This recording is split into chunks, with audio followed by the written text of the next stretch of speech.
you. Next item on our agenda are board member reports. So let me just go down the line, maybe start with board member Shuffle. Yes, I enjoyed attending CASE in Breckenridge this past month, just a part of it. Couldn't get to all the meetings, but the ones I was able to get to was great. Nice to be there and go to some of the sessions.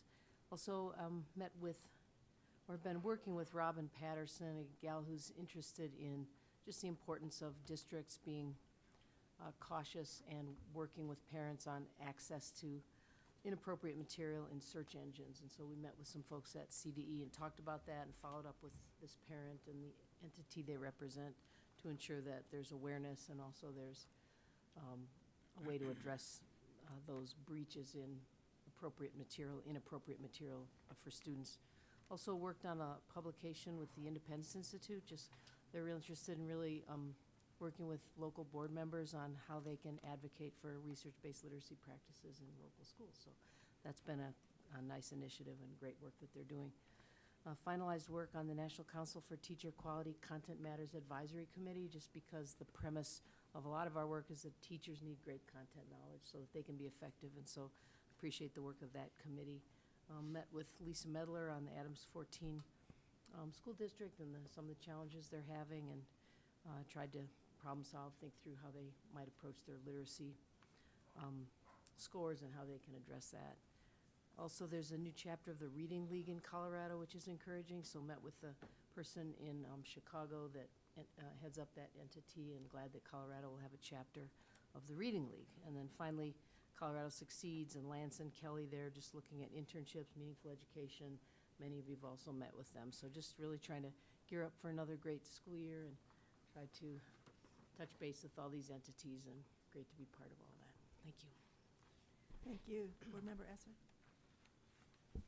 Thank you, Madam Chair. I also attended CASE and got to watch our very own commissioner with many of the district leadership, so she was quite popular at CASE, and then went to several of the sessions that they offer there. And then I've also contacted several district leaders in my congressional district and different schools to see what they're thinking about ESSER funds and how they should be used, and several parent groups. And I can tell you, for every person I contacted, there is a different idea about how best to spend and use these funds. So that was interesting, but I think it's helpful to know what everybody's thinking. And then the Holocaust and Genocide Committee from CDE contacted me and asked if we could go to breakfast and have coffee. It was a great discussion, and they really want us to take their letter into consideration, explained who they were, got to meet a second-generation Holocaust survivor, and it was a great meeting. So when we come back to social studies, the social studies standards, maybe we can look at that again. So that's it. Thank you. Thank you. Board member Durham. Thank you, Madam Chair. I attended the ALEC Convention, American Legislative Exchange Conference in Salt Lake City, and this year, more than any time in the past, most of the sessions were well related to education issues. There were significant discussions about school accountability, school choice, the different approaches to schools, keeping schools open and functioning during COVID, some state-by-state comparisons and some opportunities to learn from at least some ideas from what other states have done, some of which I've shared with some of the superintendents in my district, who are very interested in trying to keep their schools open and avoiding.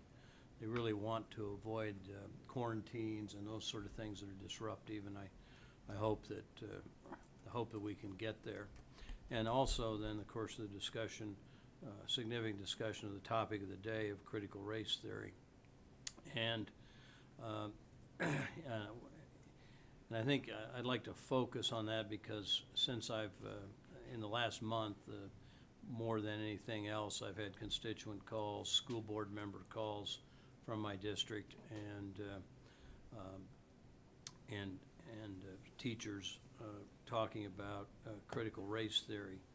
And so I think it's simply something, and first of all, they ask, well, what are you going to do about it? And the answer is nothing, because in Colorado, we don't have jurisdiction over curriculum, nor should we, in my judgment. And so, other than trying to lay out a course of action that could be helpful in trying to deal with critical race theory, there's certainly this board is not constitutionally empowered to do anything, and for that matter, neither is the legislature, I think, relative to curriculum. Having said that, I think my advice to parents has been, and I hopefully can make some solid statements, is that I believe that critical race theory is a harmful more than a distraction. If we consider the presentation we just had, we certainly know what schools and educators should, and this board should focus on, but unfortunately we have a teachers union who appears to have made the teaching of critical race theory their number one priority, at least based on the number of times I've seen the head of the two teachers unions on television. The problem with critical race theory is, in my judgment, that it is hateful, harmful, and racist. It separates people into two classes, oppressors and oppressed. And from a personal standpoint, I'm not inclined to let any young member of my family attend a school where the 8-year-old is going to be accused of somehow being an oppressor. And when you look, there is plenty of anecdotal information and plenty of examples where teachers have already lined kids up at the kindergarten level into classes of oppressors and oppressed. I don't want to say that's a common thing, but it certainly has gone on, and given the statements of the CEA president, it appears that that's what she would like to have happen in all schools. Now, it's based, critical race theory is based on a completely false assumption that the entire history of the United States is racist, that everything that's occurred here is based on race, and that everything's going to happen in the future is based on race. First of all, that's historically inaccurate. Secondly, they start talking about institutional racism and systemic racism, that all of our major institutions, the media, K-12 education, higher education, corporate America, local governments, are all so heavily embedded with racism that there is no escape for the oppressed from the oppressors, and there are only two kinds of people. There are white oppressors and there are minority oppressed. I say that I think that I believe that is wrong because, first of all, the people who promote critical race theory missed the 60s. A lot of my friends in college missed the 60s, but for different reasons than I think the people pushing critical race theory missed it. They were doing something else. There's no excuse for the people who are pushing critical race theory.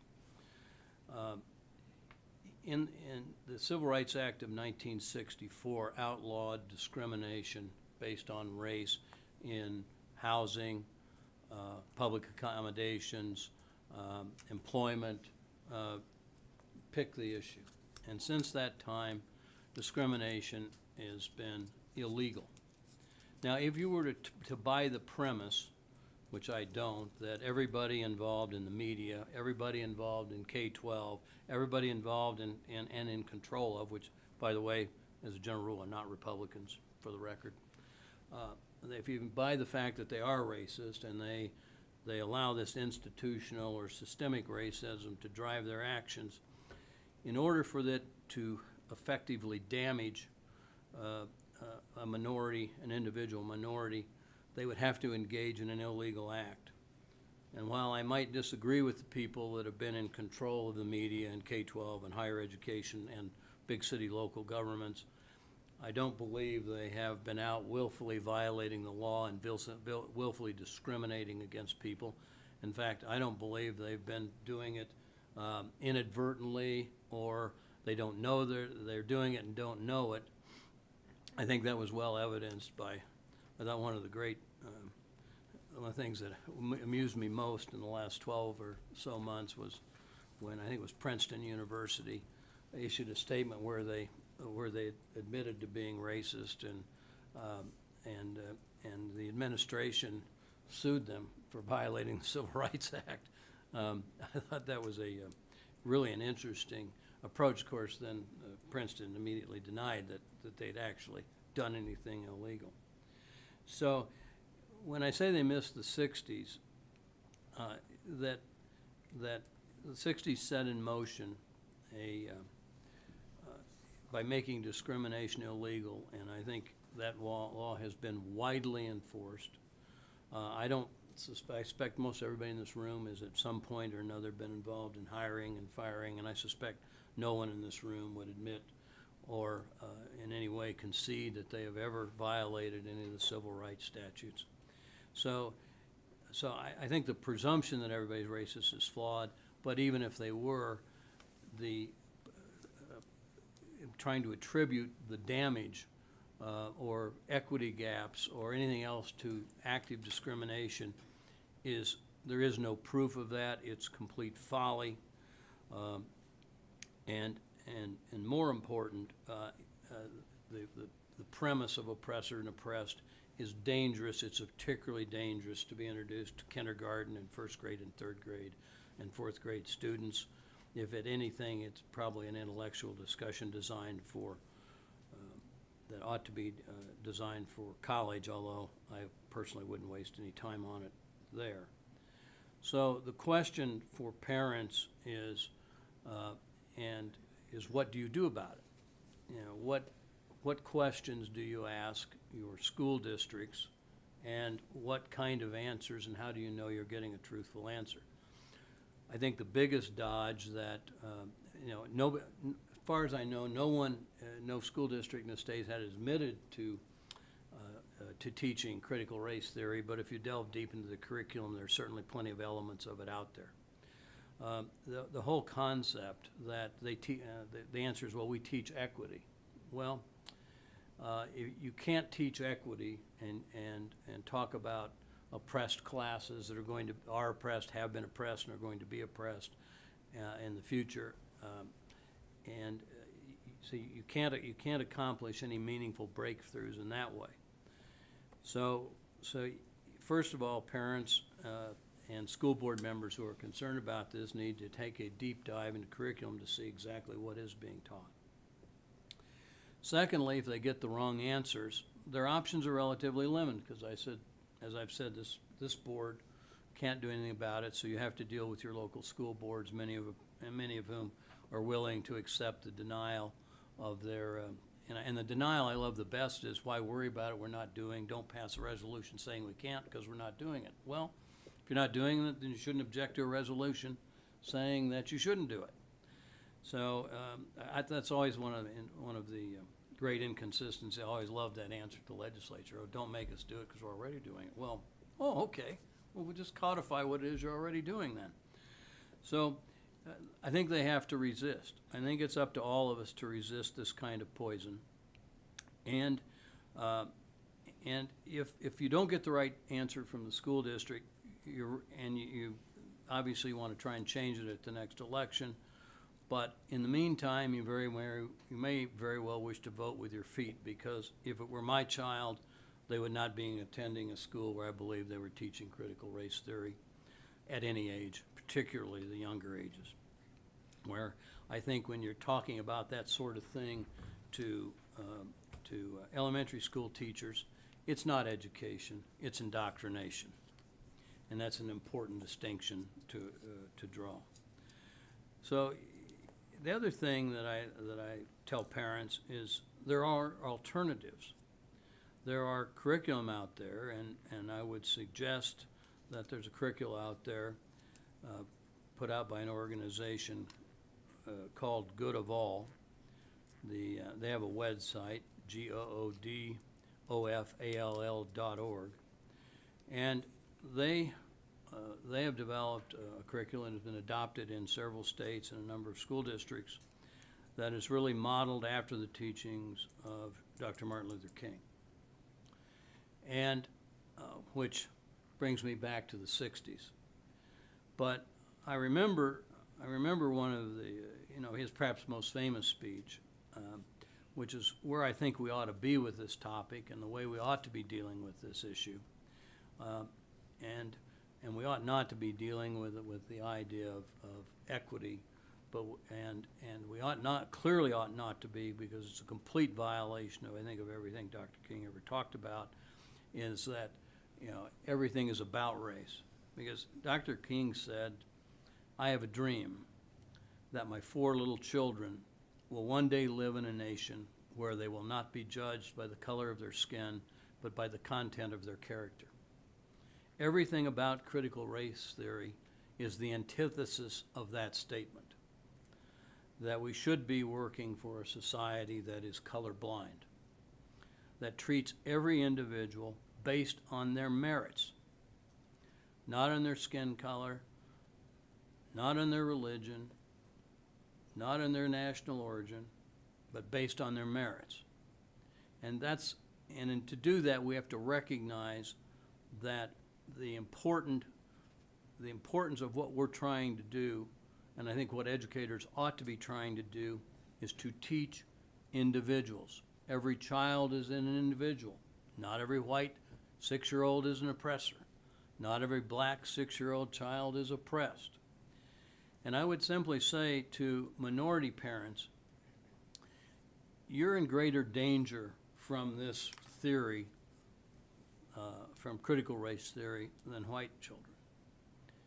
And the reason is, and it's something my father impressed upon me from, and sometimes often the hard way, that I had no excuses for failure. I couldn't blame anybody else. It was on me. He never wanted to hear, I tried it once, that I got a bad grade because the teacher didn't like me. I only did that once. So if you give children an excuse for failure, I promise you they will fail. Few will be those who can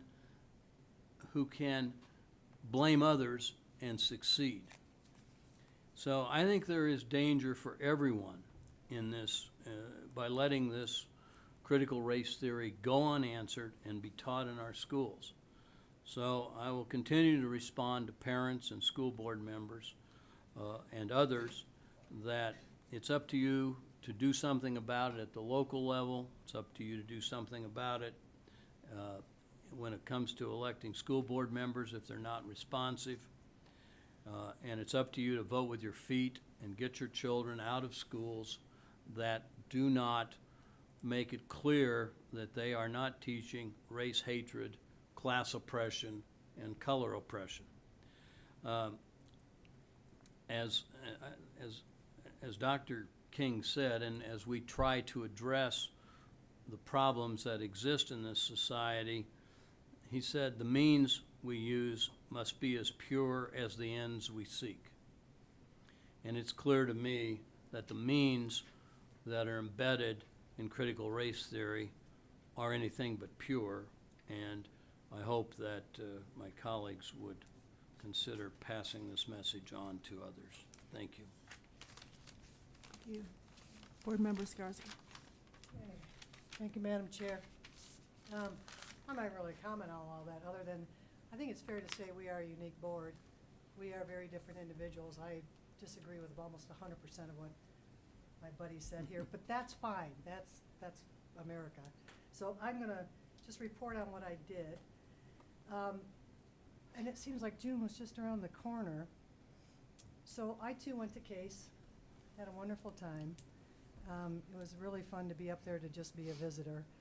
And I will say, I attended a session where our commissioner presented, and several people came up to me unsolicited afterward to just compliment the commissioner on her work through the pandemic, through the last year, how supported they felt, and how lucky we were to have her. And I thought I just wanted to share that with you. It was from all over the state, so it was it was really neat to see.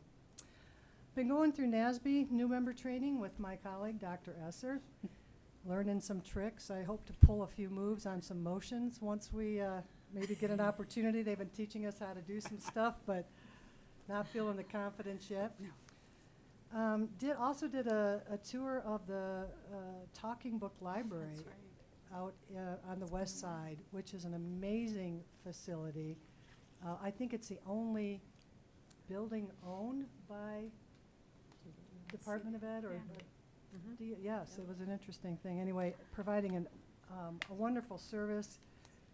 And attended a town hall with the new superintendent, Denver Public Schools, down at Brother Jeff's Cultural Center. That was interesting. Really looking forward to his new leadership. He's very personable. That was a lot of fun. And then last, I attended it was a webinar, but it was 15th year anniversary of a group called Project Voice. They're here in Denver, a nonprofit formed by students in 2006. And they deal with youth-driven leadership and advocacy. They're a training hub. They've served over 1,500 students. And it was really awesome just to hear the students do presentations on present-day issues and listen to their voices and the whole group. So I was real pleased with that. And that's it. That's my report. Thank you. Thank you. Board Member Rankin? Thank you, Madam Chair. I have been attending meetings for an organization, or a group, I should say, called the Path Forward. It's a group of 6 states working together. Board Member Esser is also on that one. And what they're doing is they're coming together and looking at where each state is and where they're going, what direction they're going for the READ Act and what the challenges are in every state. And several members of the of CDE are on it. It's been extremely interesting. I sometimes just listen and I get done with it and I have no idea what they're talking about. But I have to say, CDE is so good at answering my phone calls and then explaining what I heard and what is going to happen at the next meeting. So that's been real helpful and very, very interesting. And again, I think our state is doing a very good job of going in the right direction with education, and we are spoken of very highly anytime we're around other states, and I do appreciate that, and I appreciate the work that the commissioner and her staff does. I also have been attending, well, these are Zoom. I haven't been in person, but NASB, I have never been to a conference and I've never been to a meeting, but I am on their education policy group, and I've been meeting with that group and I guess you would say editing what their mission is to make sure it's current and focused on some things that Board Member Durham discussed. So those are very interesting discussions, among other things. We're not to the end of it yet, but we present our subcommittee to a committee that then will present it at the national conference and it'll be voted upon. I also went to the CASE meeting and with everyone else, but I didn't see you, Dr. Shuffle. No, I was flying in. Flying out. You flew in and flew out, I did yeah. get there. I heard later you were there, but I didn't see you.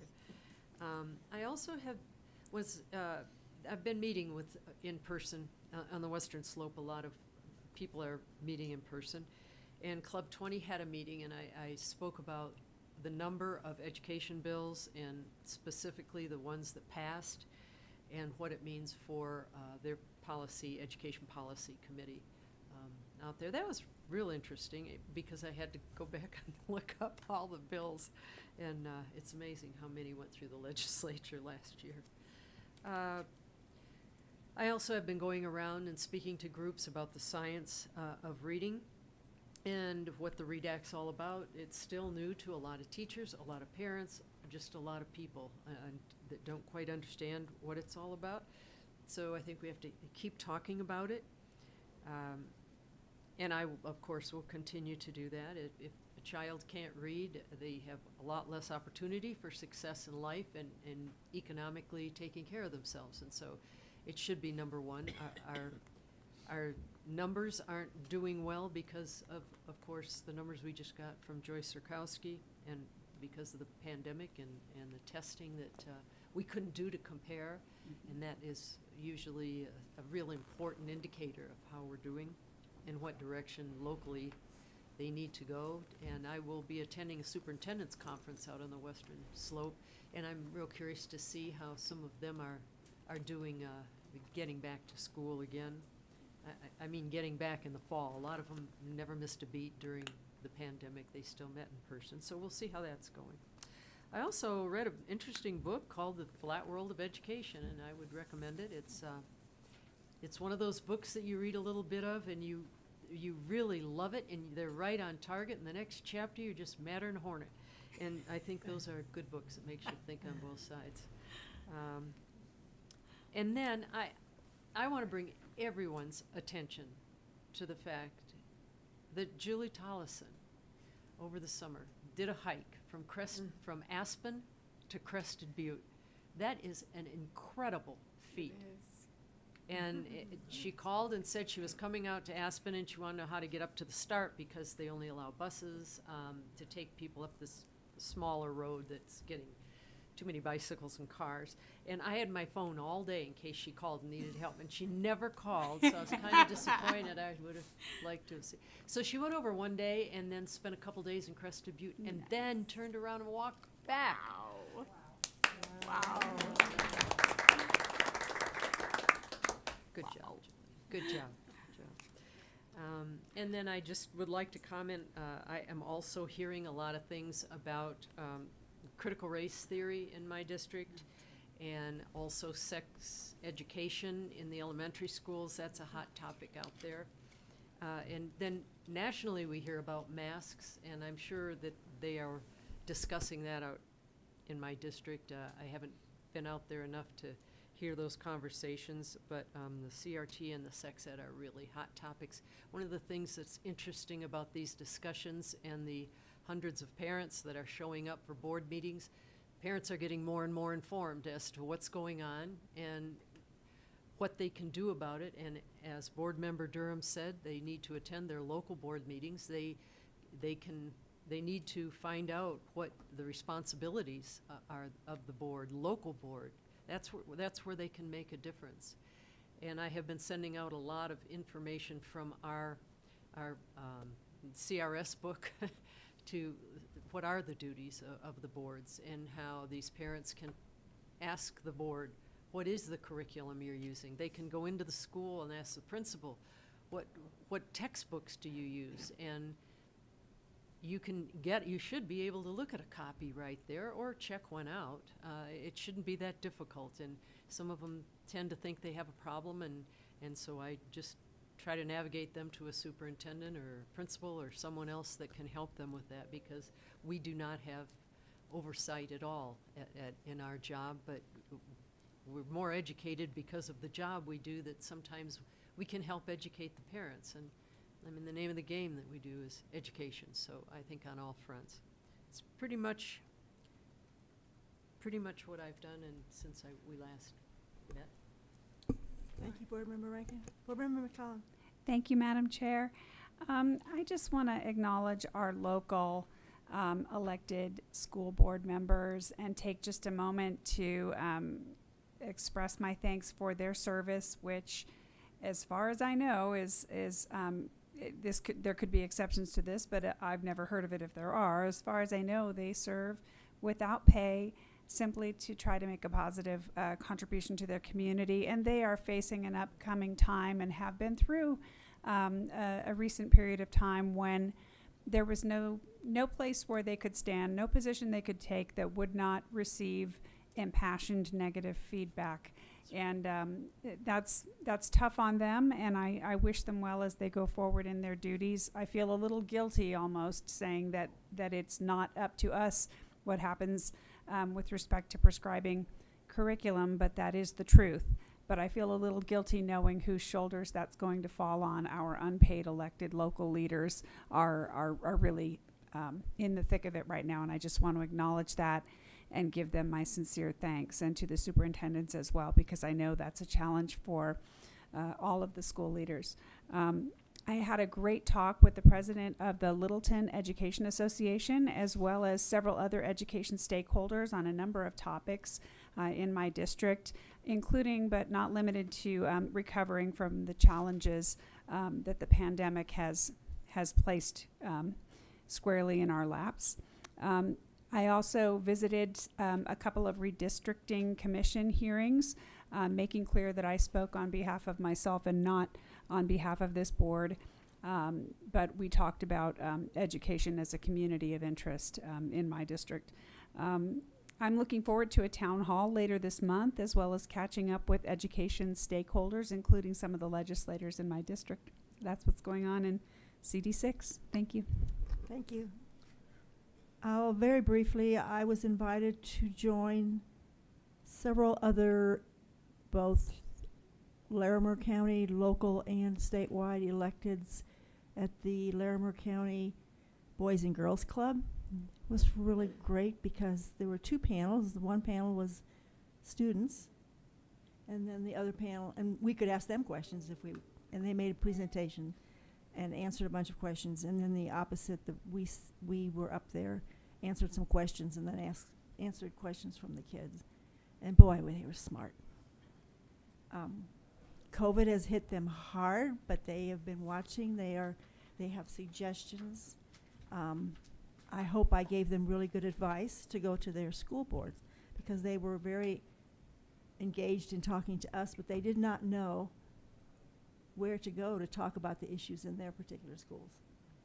And so I think we've started something, at least in that particular club. It was a very nice evening. Also, Steve and I attended a short meeting with members of the Jewish community. Forgot the name of the organization exactly. And we heard some of their concerns, and I think we will discuss some of the items. And they really, I think, after listening to us, understood from where we came, particularly in some of the terminology issues that came about. So that will be something we'll be doing when we get to the social studies standards, and Steve and I can provide input, and Carla, you can as well. So thank you. All right, Can I add one thing? please. Just briefly, I neglected to mention this. I also met with the Center for Relationship Education, and kind of in light of the comments of Mr. Durham around critical race theory, is I love what they do, because they've trained hundreds of teachers across the state in what it means to have human flourishing. And talk about a positive message. It's great stuff. And when I think about CRT and some of the assumptions, a lot of parents that I've talked to feel like it leads to despair and hopelessness, and it's a negative message. What our kids really need is great relationships and flourishing and a positive message.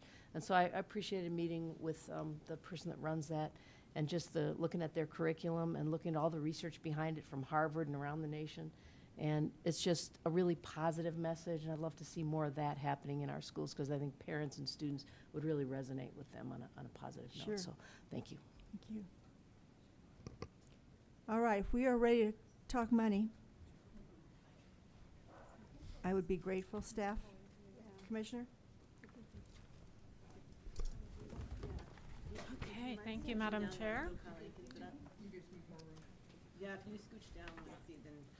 Just give us a minute to get sorted here, and we want to make sure our virtual participants are able to join as well. You will see a number of staff in front of you, just because this does reflect all CDE effort. So would you identify, because I just said, let's talk money, and I should have used the right terminology, Katie. Sure, yes.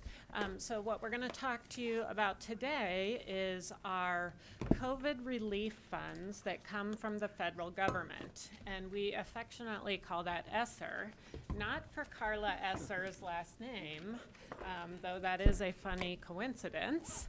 But ESSER actually stands for the Elementary and Secondary School Education Relief Funds, or something like that. Something close to that. And so you will hear us refer to that a lot as ESSER. And again, that is the relief funds that were given to the Colorado Department of Education, 90% of which was forwarded through a formula to our districts, but 10% of which we have some decision-making ability on. And that's what we're going to talk about today. You see a number of staff both on our screen and in front of you, and you see Scott Jones. We're not going to put him on the spot because he's getting up to speed, but we do, he's going to be leading our efforts on this moving forward in tandem with all of our other wonderful team members. But the reason you see lots of CDE staff here is because we do believe this is sort of an all education effort. So, Colleen supports our educator talent, and so we need to have educators involved in this. And, Melissa supports our standards team and our instructions team, and Alyssa even with libraries, and everyone is involved in this. Obviously, Jennifer Oakes is the money person, so she has to make sure that that we're all spending it correctly, and that we get audited with a clean bill of health.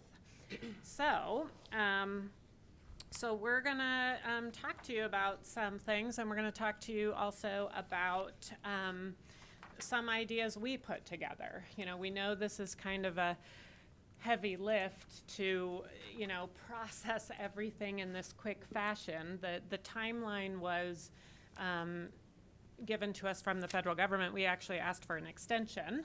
So we have till August 31st to provide our plan, and we can change the plan. So it's not like the decisions you make this, today and at the end of this month are set in stone. We can adjust as we go. But we did, put some ideas together because we've been thinking about this really, really seriously. And we've been gathering our own staff feedback, and we've been gathering stakeholder feedback for months. With that, we are going to share some of that feedback today. We're going to discuss some of the priorities, that both the federal government has required us to look at, but also that we have some ideas on that.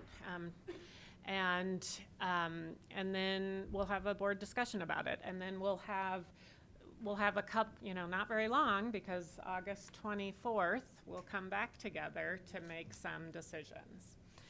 So with that, I'm going to turn it over to Melissa to just ground us again. There's so many funding streams. Ground us again in the money part of it. Thank you, Commissioner. And my BFF, my best fiscal friend, Jennifer Oakes, can be there in case to elaborate on something if you have questions on, or if I get something wrong. So just very briefly, I'm just going to go through just a set of overview slides of reminders, not going in depth because you've seen some of these before. But on slide 4 is just a really nice summary table of all of the funding that we're talking about. It gives you a sense of ESSER 1, 2, and 3, the total state allocation that was received, the 90% allocation that went to districts, the amount that was for state reserve. And when we say 10% for state reserve, 0.5% of that, of the is also for administrative purposes. So really we have discretion around 9.5%. And then you'll also see the funding periods there. Each act had a year out subsequent for that funding period. Again, briefly, in addition to the Elementary and Secondary Education Relief Fund, there's also additional federal funding that has flown through for education. There's a Governor's Emergency Education Relief Fund called GEAR. In the first stimulus bill, and also in the second and third stimulus bills as well. The Coronavirus Relief Fund, which was in the first stimulus bill, and in the second and third stimulus bill, there's specific funding for non-public schools. Which Dr. Anthus mentioned yesterday, because it's such a unique program. It really is one that's time intensive and a lot of labor intensive on the part of the department, which we are happy to do to make sure that all children are supported through this. Additional funding has come through the Individuals with Disabilities Education Act. an additional 41.5 million in this third bill, additional money for library services and technology funds, as well as funds for supporting homeless children and youth, and in a separate stimulus bill, additional funds for a child nutrition program. So what you can see really is a kind of a broad-based effort to shore up the needs that we're finding in education right now. Just a brief overview of the funding that went for districts. So slide 7 gives you a sense of when the applications for different funds are due, and when those funds must be, by which they must be spent. It's an interesting thing that ESSER 2 funds applications are due before, or actually ESSER 3 is due before ESSER 2. There's just some strange things there. Is it hard hearing your name heard over and over again?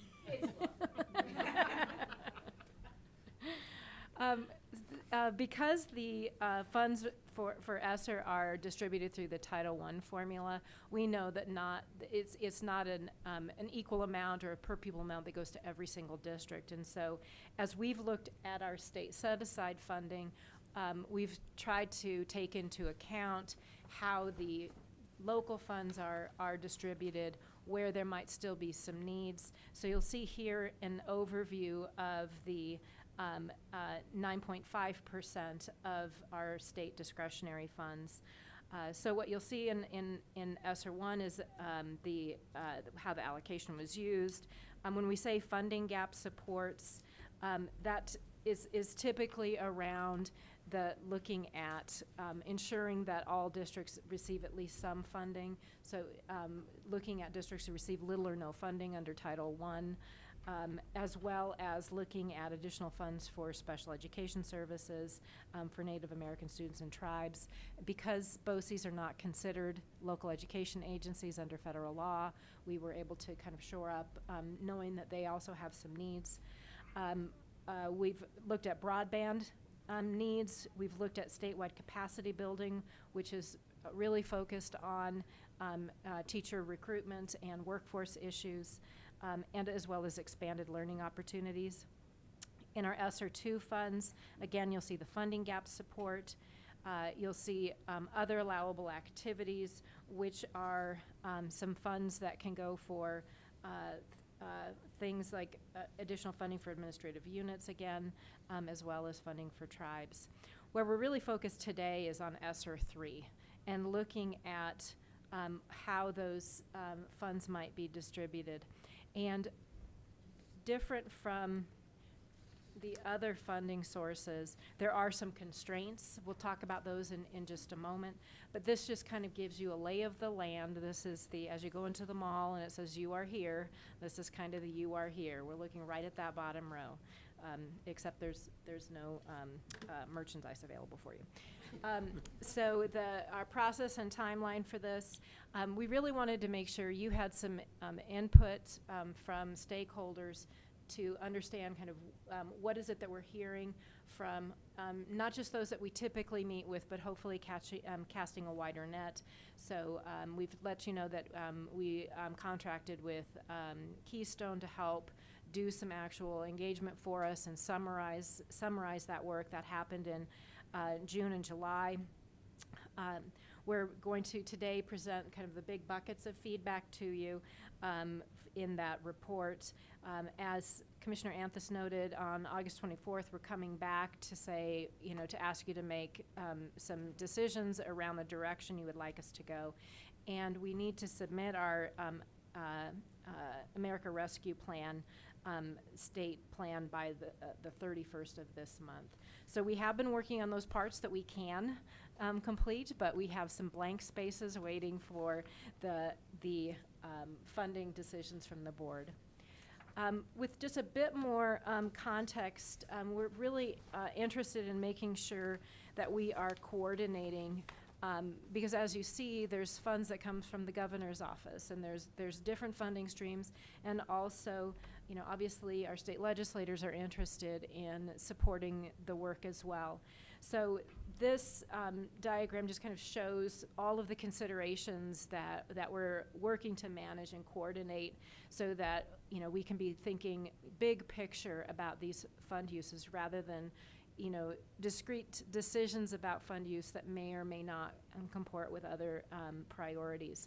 So as we think through the kind of the all that we're keeping our eyes on is obviously you as State Board of Education.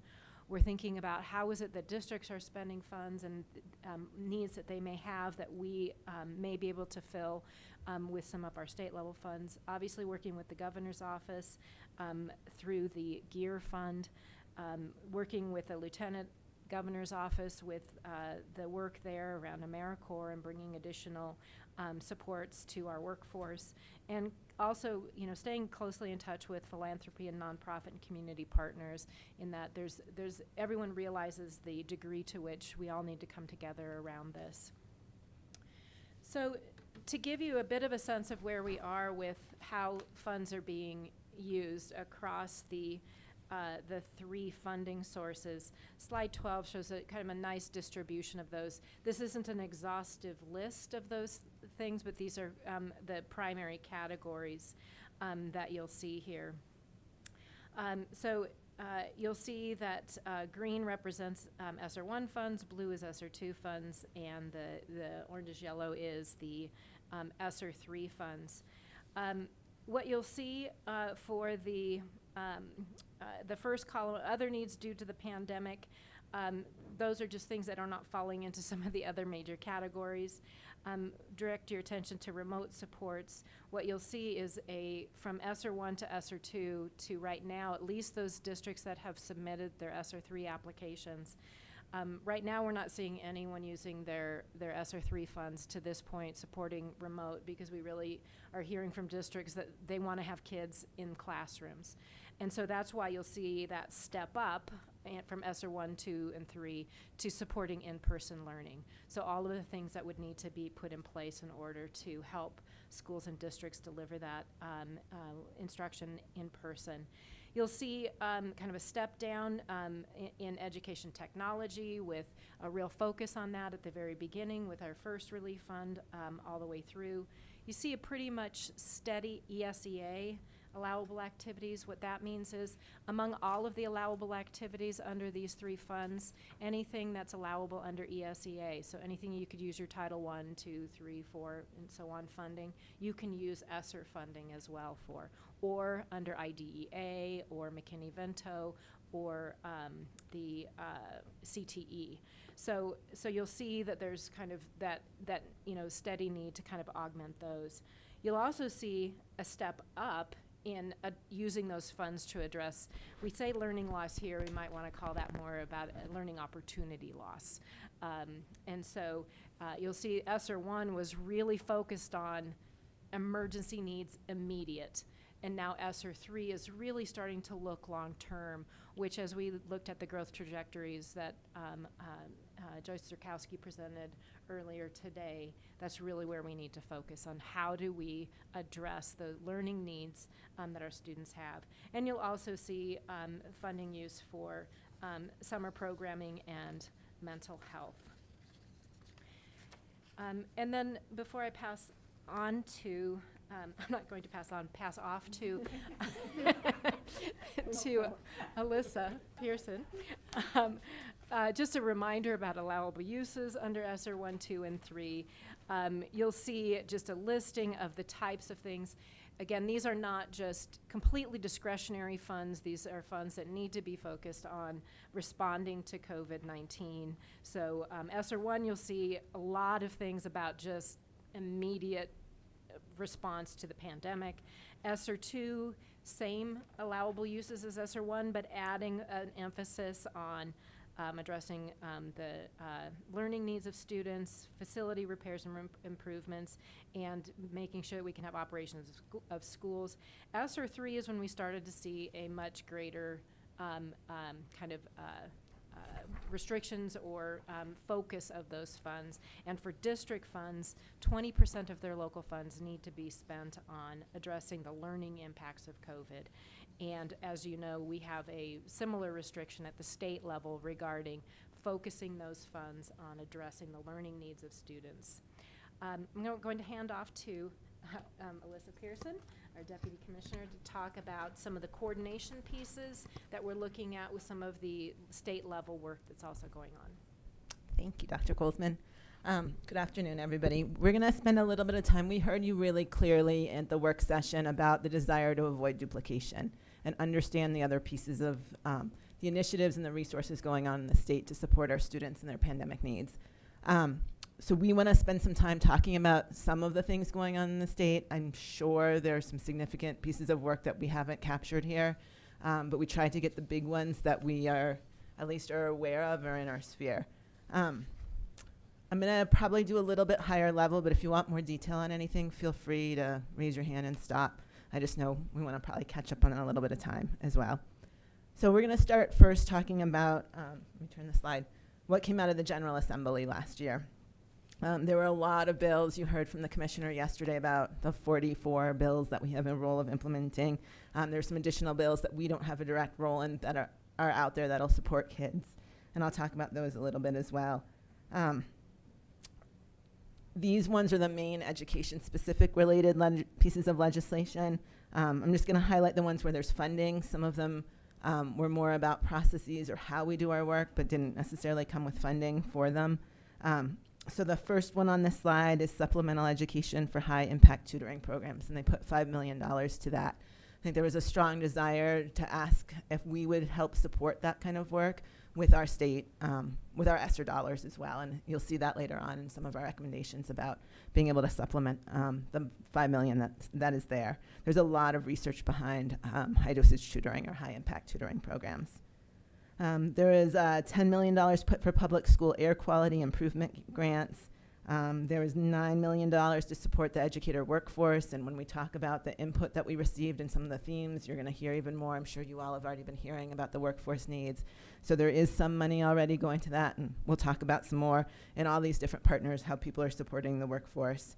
There's also $5 million extra for the state adult education program and $10 million for CTE support, for CTE programming, which I know is also an interest of the board. So again, just because there's some funding there doesn't mean like we clearly can support that and add to it.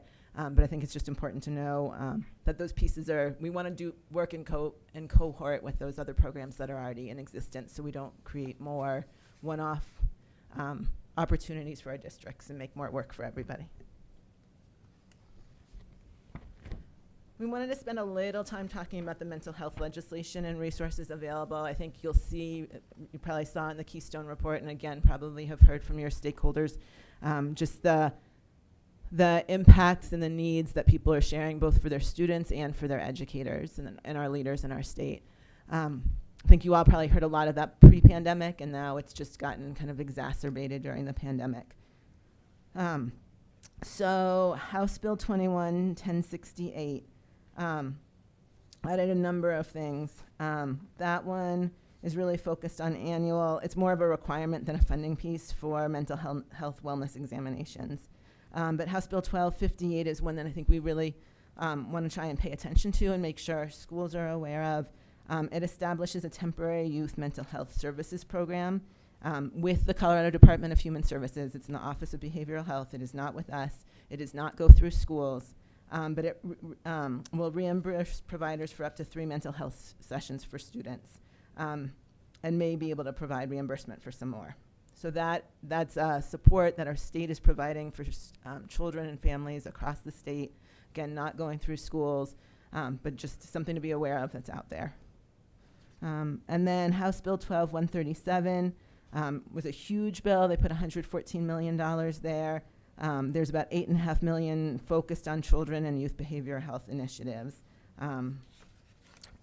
Probably most notable for you all is $1.2 million of that is to support our school-based health centers, of which we have some across the state. Ms. And then, Pearson, can yeah. you explain to me what should a district, how does a district know what to ask for?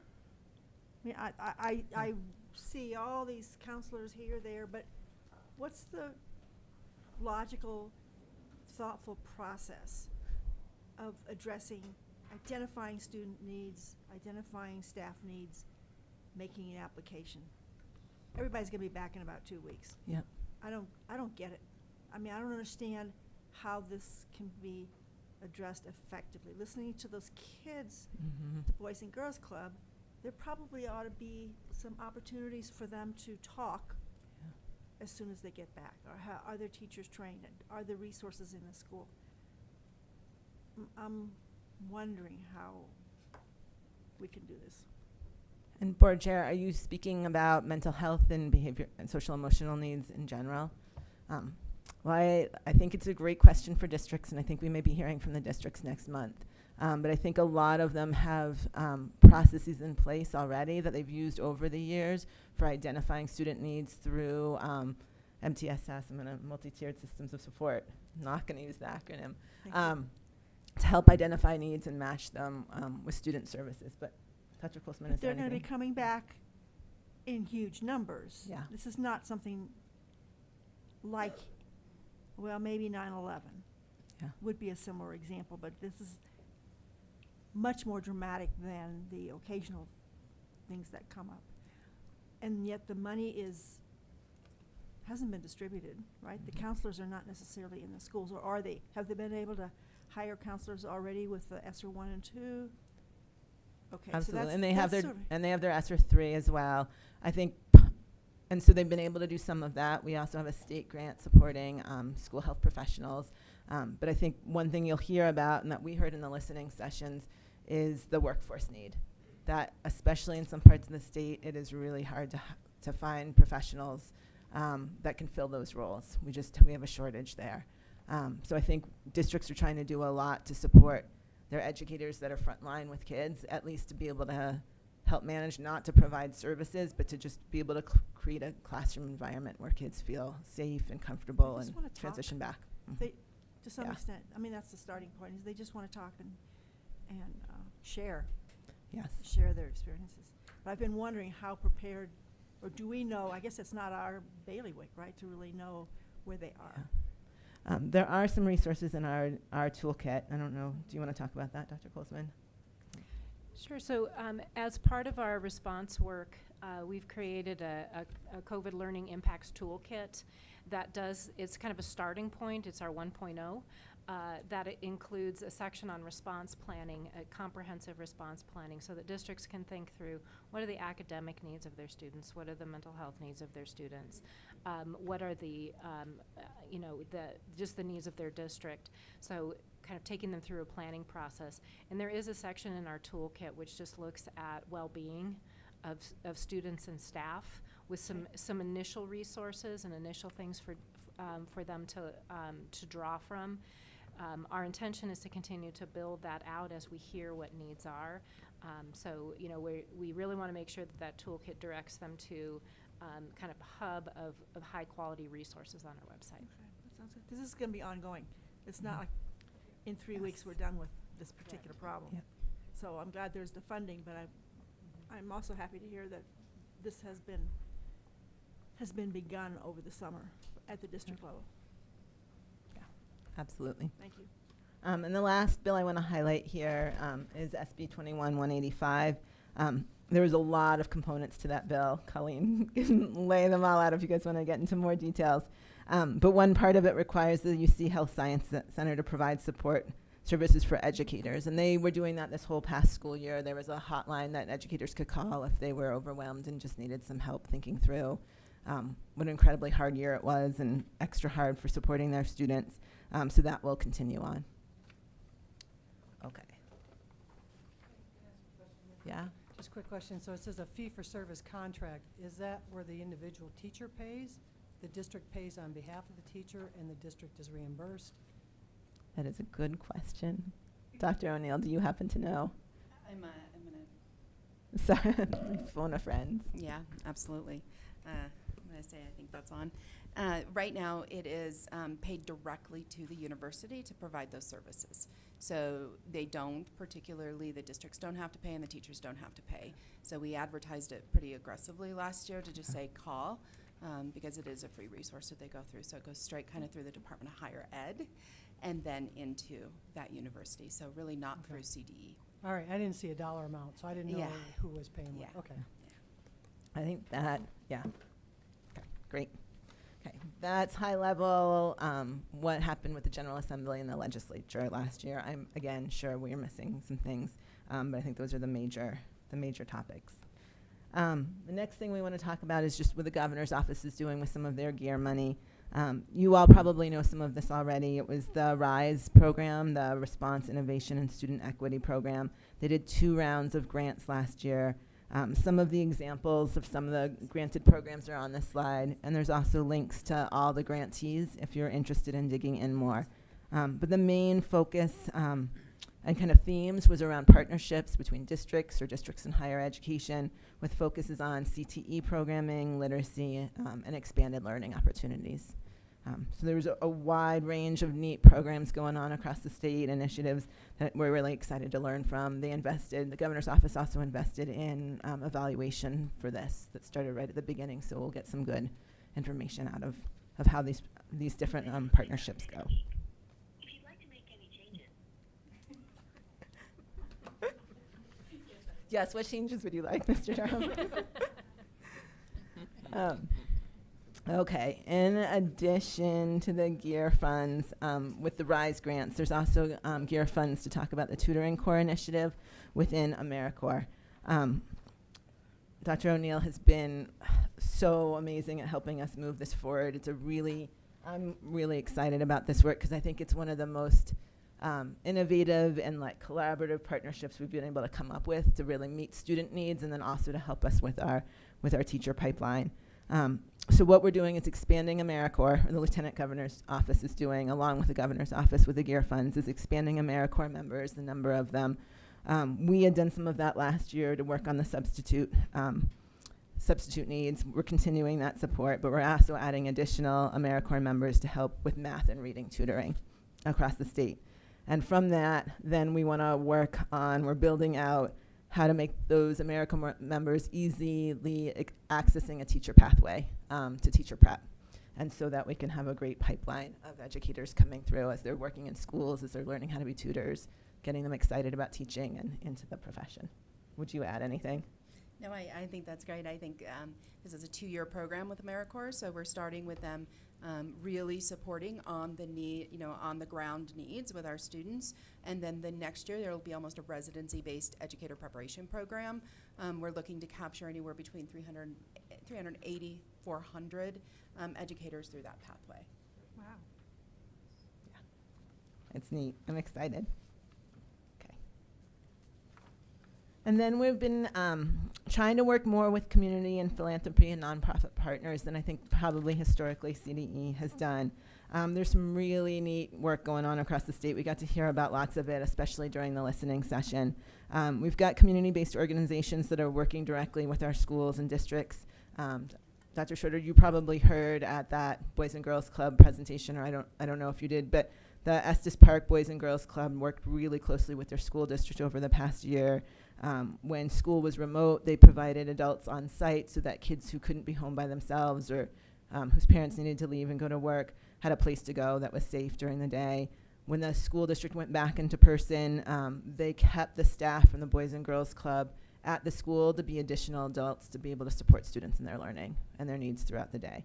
So it was just a really neat partnership that the crisis this year has made. I think it's just brought our communities so much closer together, and there's great potential to continue that and support our students.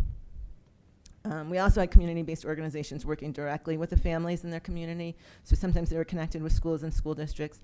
Other times they were working through community organizations. The African Leadership Group did a lot of tutoring. Churches did. They provided space and tutoring and support for kids outside of school. The Colorado Education Initiative and Early Milestones had pulled together a whole group of nonprofit organizations and philanthropy kind of starting in January, February last year to think about the summer. And what did we need to do for this summer for students? What did they need to be able to have some time with other kids, maybe get some academic enrichment, get some time with adults, just kind of come back together again. So Caring for Colorado Foundation and Rose Community Foundation contributed $350,000 to fund grants across the state. They served about 4,000 students in total with 11 partnerships across 75 organizations. So really bringing partners from all across the state to help our kids with their needs this summer. And then our public libraries, I just think it's important to call out what our public libraries do. They always do a summer reading program. This summer they really beefed it up. They knew kids needed that and families needed that. They also did a whole host of other learning initiatives and enrichment activities for our students across the state. Again, this is a smattering of it. There are so many other things that happened this past year that I know I'm missing, but just wanted to give you a sense of all the people that have come together to support our students in Colorado. Okay. Do you all have any questions before we move on to the next section? Or okay. So community input. I think Dr. Colesman talked about this a little bit.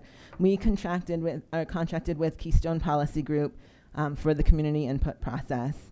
We led or held focus groups with parents, educators, students, community organizations, school leaders, district administrators, ed prep programs, and CDE staff with Keystone. We also held a statewide survey and had over 1,000 responses to that. And then we also solicited some other input from legislators, and then a lot of organizations and individuals also just kind of reached out and shared things prior to the policy or the input process, and then also during that. So we collected all of that additional input. The focus groups in the survey occurred during the month of July. We got some other input before. I think we've kind of put a hold on input at this point since we're at a decision-making point right now. One moment, please. Board Member Rankin. Did some of this money or money from ESSER 1 or 2 go to pay for Keystone? Where did that money come from? Yes, Madam Chair, we used the, I think we used our admin dollars. I'm looking at Jennifer Oaks. She can't see me looking at her, I don't know. But we used our admin dollars to pay for the contract. This is one of the things we ran out of capacity at CDE to be able to manage all the, we had staff at all the sessions listening. So Jennifer actually did a short presentation at the beginning so people understood the funding, and then Colleen and I were there. But Keystone ran the groups. They took all the notes. They wrote the 100 and some page report that they shared. They synthesized it all. I think we were at $24,000. I just don't understand Yeah. why that can't come out of a fund, an ESSER fund. Oh, it did. It came out of our administrative dollars from ESSER. Oh, okay. Yeah, That's absolutely. from one or two, or Yeah. Jennifer, Or do you know 3? which part, if it was 1, 2, or 3?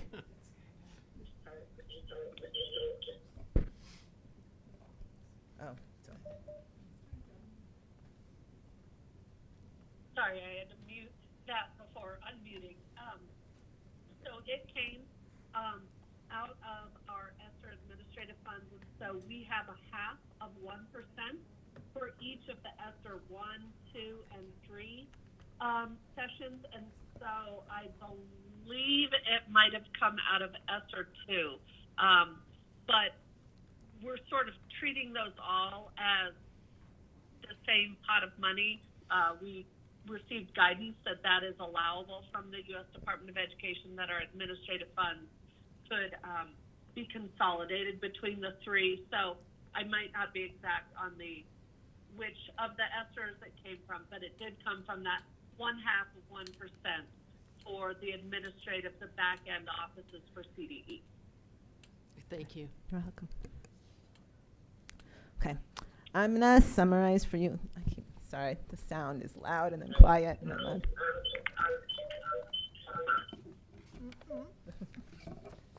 The joys of hybrid. I'm going to summarize high level the full report for you all. There was like 52 pages that were the main report, and then there was a lot of additional information that we received. If you all want more detail, we can dive in, but I didn't want to take up our whole afternoon because we're more interested in the conversation with you all today. So this slide shows the big themes and ideas that came out. Keystone went through all the notes from all the listening sessions and all the survey results, and they saw 3 opportunities for investment, kind of 3 types of investments: in systems, in people, and in things, kind of like just the physical needs of being able to implement. And for those 3 types of investments, they saw it in these 5 different themes. In student academic recovery, a lot focused on English learners, students with disabilities there especially. For student well-being, students' physical, emotional, and mental well-being. For educator support and development, and they called out really a broad definition of educators to think about all the adults that are really supporting our students right now. For our educator well-being, for mental health supports for educators, for having them be a desire for supportive and connected communities to be working in. And finally, for technical resources with broadband and support for families and students in knowing how to use different types of technology and some of the tools that schools and districts were using last year for education. There are also some kind of values and overarching guidance that came out of all the feedback. So I'll talk about that a little bit. There was a theme of wanting inclusive practices for all our students and not just focusing on kids that could catch up quickly or close, but for all our students who need the extra help. There was a desire to make sure that we don't put funds towards things that can't be maintained or don't make a long-term investment, because we know that this money is short-term, right? The ESSER 3 funds go through September 24. So we know that we need to figure out kind of the capacity building investments we can make with the money. There was a lot that we heard about investing in what's currently working versus just creating a lot of new programs. People said, well, if we know some of our like teacher recruitment and retention grants are working, where they're getting districts what they need, let's invest in those instead of making a whole new program. We heard about wanting to make sure the resources are provided statewide for all sizes and types of organizations, and especially there was a strong voice to make sure our rural districts had access to the funding as well. And then there was feedback around having flexibility in funding and who it goes to and how it's allocated, and making it easier to get funds so that, for example, we don't have competitive grant processes that really limit who's able to have the time to write a competitive grant, to write a successful competitive grant and get the money that way.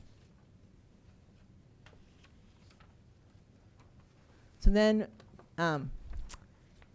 it took a little nudging. That Keystone did a good job of kind of pushing in the sessions to getting to like the specific ideas. We heard some great things, and we started off the conversations actually talking about what worked. Like, what did we learn last year that was new and different because we did things so differently? Like, what worked that we want to keep?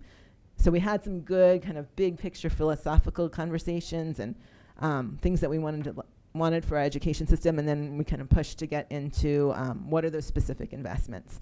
So these, again, in this slide is not going to have every single thing that's everybody suggested, but these are some of the big ideas that came out. So there was a lot on evaluation of strategies for impact. How do we know if what we put our money towards is working, and wanting to be able to support both the state and schools and districts in evaluating what they're doing and if it's making a difference for students. There was feedback on using funds for curriculum and assessments. And then there was a lot, and it's kind of pulled together here to talk about collaboration support. So when we talked about all the different organizations that are supporting our students, I think people really wanted to figure out how do we continue that? How do we have our community organizations create better, stronger partnerships between our community organizations and our districts?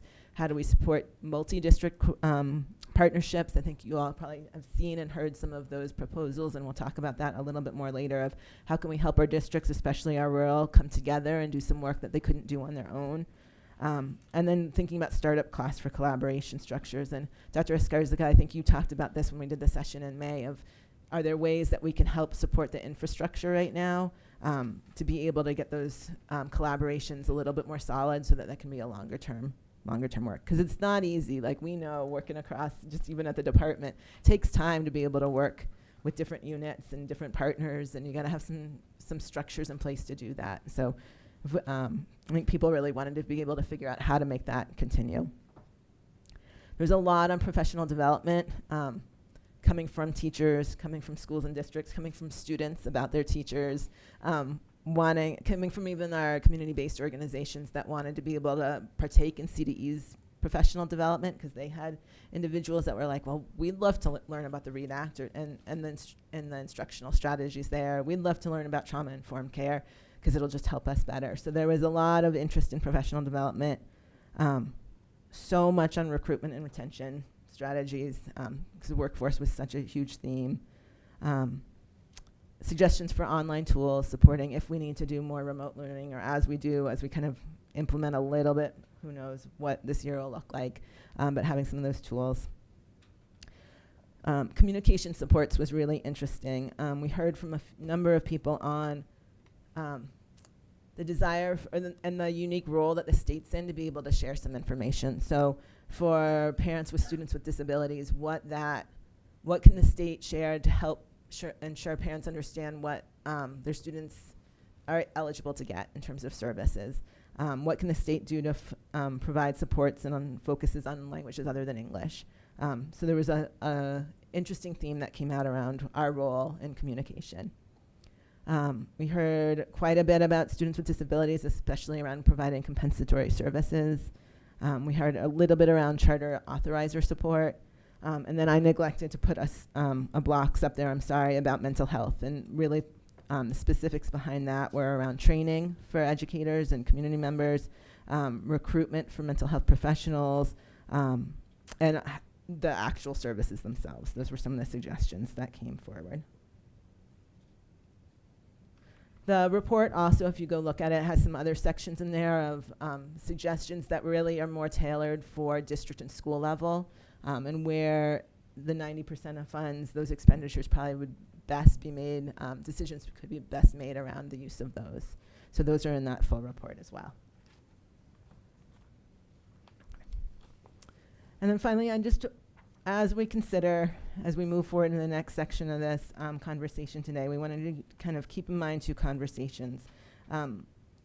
Who didn't we hear from? Like we know we did this in July. July is a hard month. Hopefully lots of people were taking time off to be with their families, for kids to be with their families, for educators to get a break and get a little bit rejuvenated.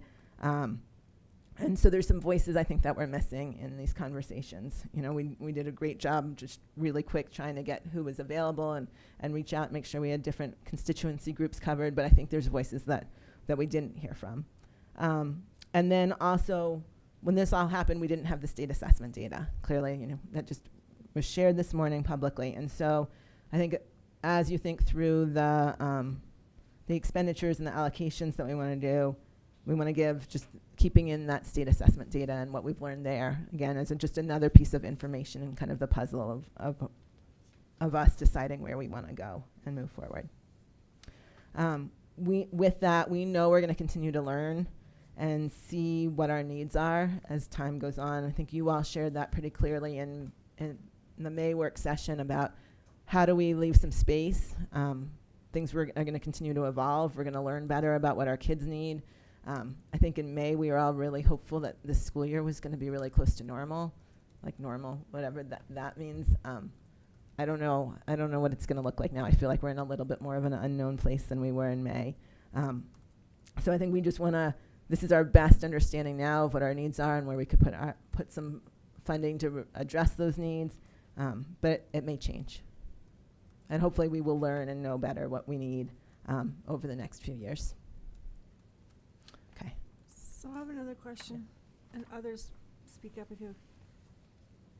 Did we ask anywhere, but partly, I think in this process, what are the things that were, the strategies that were used this past 18 months that we might want to keep? Obviously, we want to get back to school, blah, blah, blah, blah. It would be dishonest to say that we should go back to where we were before, because in 100 different ways, we heard from teachers and kids, there are better ways to do things. What did we learn?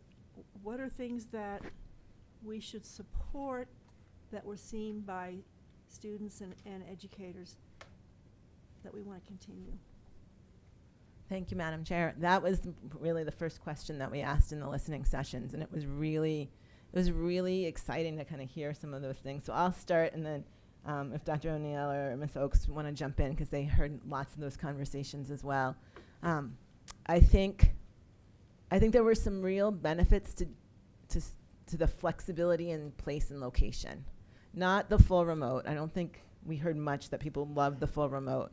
But I think there was some districts did an asynchronous day in the middle of the week, like on a Wednesday, asynchronous day. And students and teachers both really shared having that kind of reset time, having some more flexibility. Teachers really appreciated more time to be able to plan, that they got through some of those different structures. I think that was a big theme that we heard of what worked well, just having a little bit more flexibility in the day and more time for planning. Kids really liked free food. That's how they described it. They liked free food. They were like, we got free food. They're like, the difference it made. It was amazing in the student session how jazzed they were about that, and how it was like a little thing that just made the school day so much better, that if they forgot their lunch, they could run to the cafeteria and just grab something. Or if it was in the afternoon and they were feeling low in their energy, they could just go get a snack. It was one of those things that hadn't thought of at all, that we hadn't thought of in terms of, that just general, like, hey, there's free food out. So it was good grounding for us in kid eyes. What other? So schools made sure that was available because kids were in and out and all that kind of stuff. Yep. Oh, good luck Yeah. on that one. Go ahead. Yeah. I'm happy to add a couple of other ones that jumped out at me. One was the flexibility that they had during the school day to be where they needed to be when they needed to be there. There was not as much, I think one of them talked about just being able to go outside to eat when they really don't often get that chance, especially at the elementary level or other places in the outside learning spaces. That they had, that they really felt like it was such a big difference. And so talking to our students was incredibly enlightening. Talking to our teachers was the same. They really felt like those opportunities needed to stay and be expanded in different ways. And so I think one of the things that the parents also said was that there was more accessibility to teachers than they've ever had in their lives. Now there's we might have heard something else on both sides of that, but there was more accessibility to the educational system and to teachers than they had ever really had, and had more information because you had to send so much more information out. And from that also came a recommendation around how we communicate and languages and when and those responsibilities. And so those were a few things that bubbled up that were interesting from this perspective. And I'll turn it over to Ms. Oakes because I know she's heard a few things in all of those sessions as well. Yeah, actually, Colleen, you took the two that I came to mind, was that outdoor space, and that students really liked that, whether it was during the lunch hour when students were outside or they had the opportunity to have classrooms outside, that was just that different environment, really put the kids in a different space and really helped them relax, and so they really enjoyed that. And then the accessibility to the teachers with the parents was another great one. But the listening to the kids and all of their wonderful ideas and how much they appreciated their teachers, and their teachers really empathizing with them, and all of the situations that they were going through was just wonderful. Thank you. There was one more I remembered when you were talking, and I think I want to make sure I share.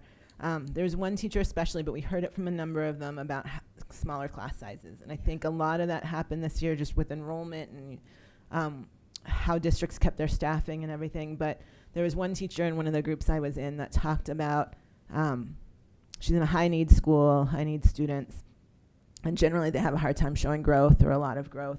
This year she had, I think it was 20 students. It was fewer than she's ever had before. And when they looked at their local data, she had growth. She didn't have any kids in the red. Like, she had been able to move kids in a way that she's never had before because she had fewer of them and could really focus. And I think between what she shared and then other teachers talking about having some space and resources for targeted interventions to be able to pull small groups of students together, they really appreciated the ability to be able to meet individual student needs better. by class size or by having interventionists, and that was something I think they were really, the teacher group was so much more energized than I thought they would be. They were really, like, they had some really great things from the year to share. It's And the they old did some amazing personalized work. learning. Mm-hmm. It just Yeah. keeps popping back up again. And personalized professional development for them as well. I mean, that came up for them as well. It was real-time needs professional development because we were all learning at the exact same time, right? And trying to do the work in the moment. And I think that bubbled up as something that the teachers really valued. And I heard that from the principals on a couple of veins, and our superintendents as well, is that, you know, the second we needed it, we had to produce it. Whether that came from the state or whether it came from local or whether it came from my colleagues sitting next to me, they had to produce it and do it quickly. And that kind of response time in the real need situation seemed to bubble up for our students as well as for our teachers. And I thought that was very interesting that that kind of context created that Thank you. opportunity. Board Member McClellan? Thank you, Madam Chair. The conversation around smaller class size and more individualized learning opportunities reminded me that I was already hopeful that we might be able to strengthen opportunities for targeted tutoring. But in addition to that, that also takes me back to the challenging report that we heard in the past presentation, immediate past presentation, that that those kinds of supports may be as critical as we ever guessed they might be. But with respect to teacher recruitment and retention, knowing what a challenging time they've had and knowing that that is an issue in many districts, it's causing me to want to ask, how typical is it for districts to really contribute to the cost of professional development and continuing education requirements for teachers? And do we have any hope or expectation that we'll see a strengthening in that practice now that they've been granted that 90% of the ESSER dollars, that they might maybe point some of those dollars in the direction of really supporting teachers with the expenses associated with continuing education? Any feedback there in terms of what was typical in the past and what we might be hearing could be typical in the future? So you're foreshadowing some things that might come in the report, so that's perfect. And in some recommendations, we did hear from teachers that they felt like that was something that they wanted to continue. Our districts, for the most part, a lot of districts have a good investment in their professional development, in their real-time professional development and ongoing supports. All of those, of course, can be used for, you know, ongoing continuing development of our teachers and licensure purposes in those pieces. We heard, though, that they would like more.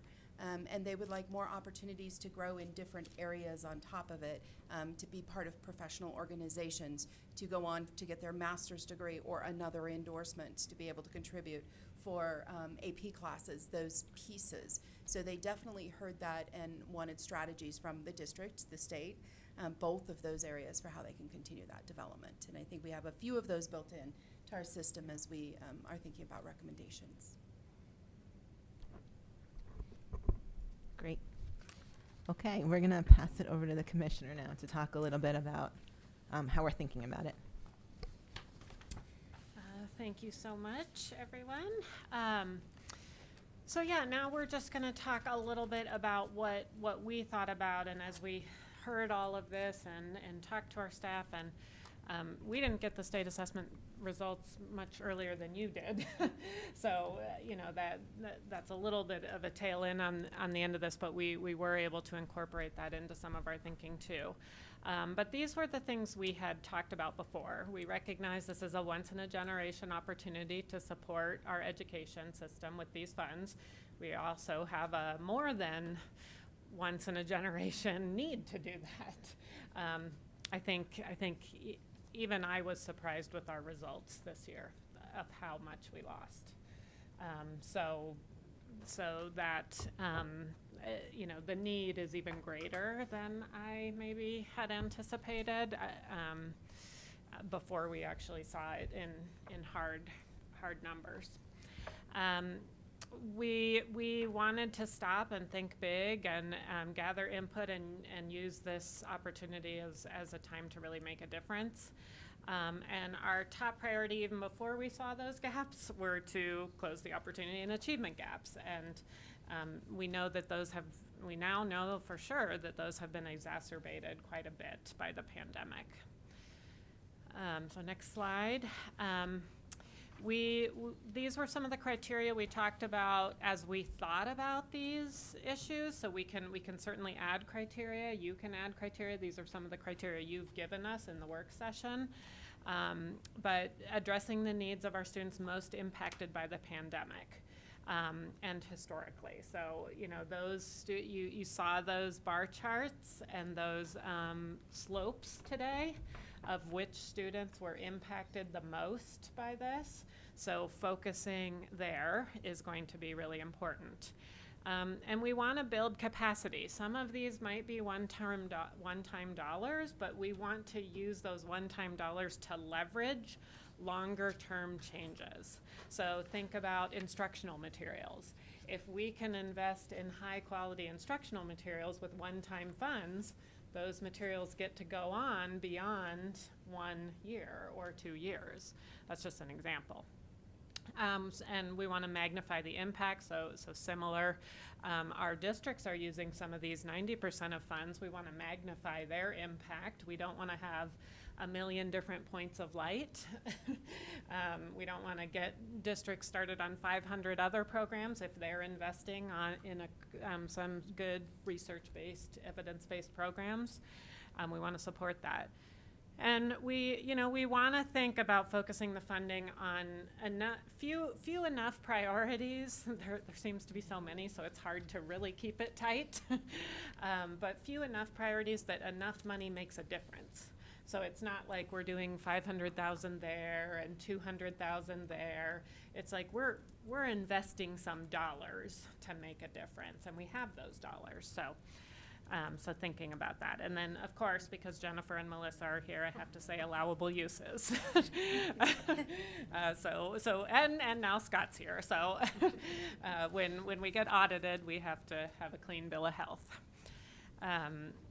So here are the 5 sort of categories that we really thought through were the most important. And I will just say a couple things. I think sometimes we can get paralyzed in the decision, but this is a snapshot in time. This is our needs right now. I think there are ways we can execute and implement this where we could still have some room for changes. The U.S. Department of Education has said that they expect changes in state plans because they too know that the timeline to get these plans in was short, and almost every state asked for an extension because we wanted more time to think it through, but they were like, you can make changes to the plan. So there are some things to think about. The only problem is we want to get the money out the door. So once the money's out the door, then you can't yank it back. But there may be some reserve, or we do it in a paced manner or something like that.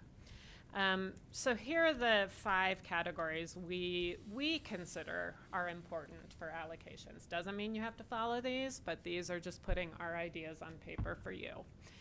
So increase in support for school workforce. So that was just a theme through almost every stakeholder group, that needing more teachers, more tutors, more professional development, we need a bigger pipeline.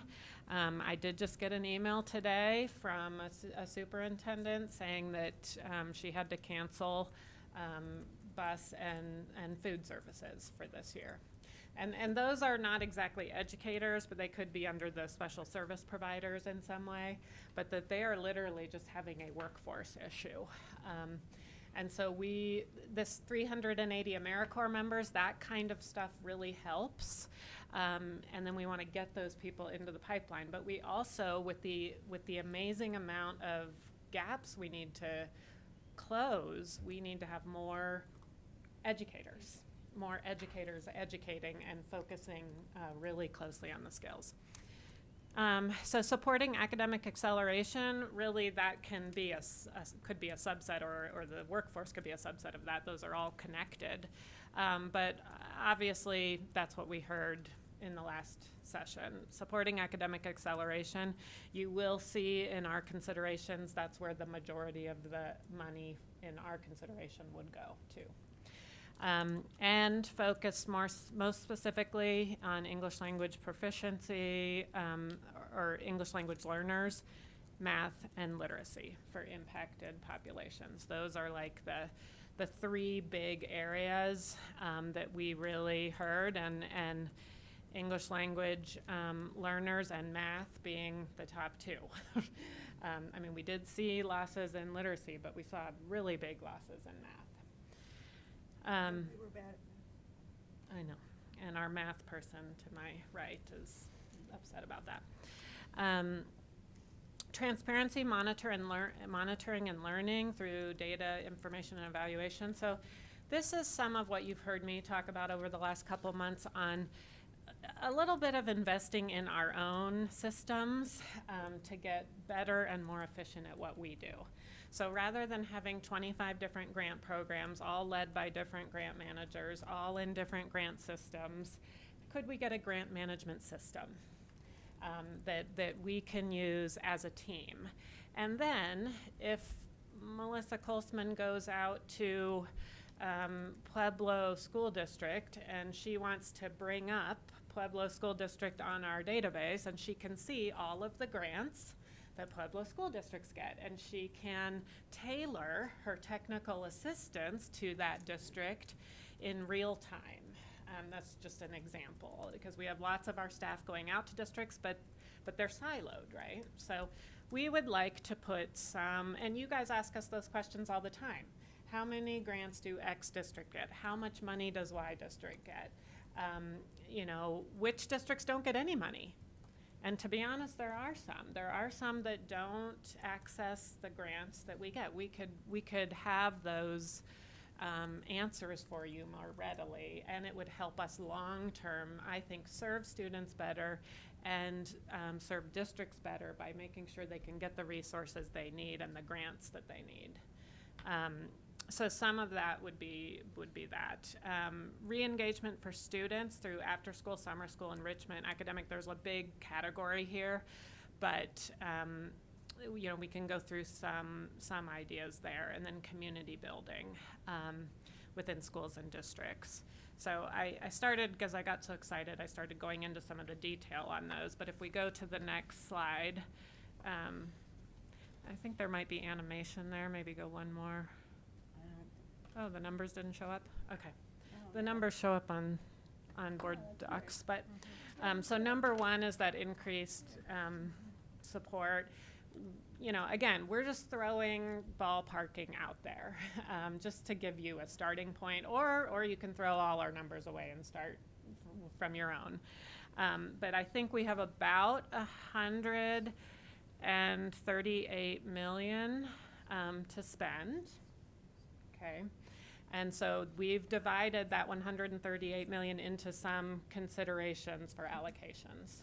So 15 million for accentuating and increasing a tutoring core, high dosage tutoring core, which is research-based, pre-service recruitment, mentoring and retention grants. So, you know, really supporting, keeping, and preparing the teachers we have, but also getting a pipeline of more. And then 5 million professional development. You know, that's a direct response to needing some professional development in these different areas, but you know, hopefully, you know, being able to tailor those to what they may need. I will say on these examples, this is the what. We haven't even tackled the how yet. So under 5 million for professional development, that could be structured in a whole lot of different ways. You know, they could be funds districts could apply for, they could be professional development learning modules we create and give for free. They could be, you know, so we didn't even get into the how, but each of these categories and allocations could be formatted and implemented in lots of different ways. So that's still going to be some of the work once we get, you know, your direction. You can certainly give us direction on the how too, but we're going to have to think about how to execute on some of these things. So under the supporting academic acceleration, this is just one idea of how to separate it out. 25 million, this is like supplemental, and again, we could put some strings attached to this, like a focus on literacy and math and English language learners, but this could be, additional dollars to some of the districts and schools that did not get Title I allocations. They didn't get a part of those allocations in the 90%. 15 million, this is an important one. Mr. Durham had talked about the importance of CTE, and we did have a team, and we've heard a lot of feedback about this idea of rural collaboration zones, which is like helping rural districts come together to build pathways and career and tech pathways, but each district would focus on a different pathway, but then they would provide transportation, so that students from other districts could participate in their pathway, and their students could participate in another district's pathway. So remember, we went to visit the Cherry Creek Innovation Center, and they had all those pathways in one building. Well, rural districts can't put all that together. So maybe if we helped some startup costs separately, so like, Eads, Colorado did a pathway on hospitality, and they focused their money on that. And their next door neighbor in Springfield, Colorado focused a pathway on manufacturing, and they put their dollars there, and we gave them seed money to do that. And then, that's like a rural collaboration zone. We didn't have a name for it, but we made it up. To be only rural? It wouldn't have to be. I just know that, some of our more urban districts have access to some of those things a little bit more. St. Vrain has a center, Cherry Creek has a center, Denver has But do a they variety of share centers. with, say, Weld Right. County, which is not all that far away, or that kind Right. of thing? I mean, Yeah. that's just a Yeah, so- thought that the sharing can go. Colorado Springs Rural. has one, but they share across district lines. Yeah, Widefield and Peyton. and- Yeah. So, I mean, that's just an idea of what we're talking about there, but 15 million to put some of those programs in place that we know really engage students and really get students back on track and in interest and getting certificates that are meaningful. 30 million, this is the highest dollar amount. High dosage tutoring, summer school and after school, so really focusing on that. 10 to 12 million, this is something that CDE doesn't usually get involved in, so this falls in the innovative category for us, because we don't normally, unless we are instructed to by the legislature, via the READ Act is the time that we are instructed. We could build a high quality instructional material and curriculum sort of options.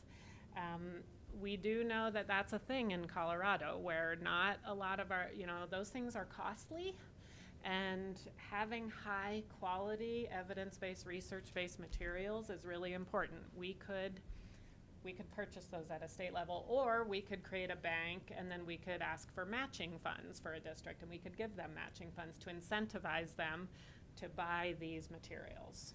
So that's an idea. And then 6 million was additional support for our proactive grants for our low-performing schools.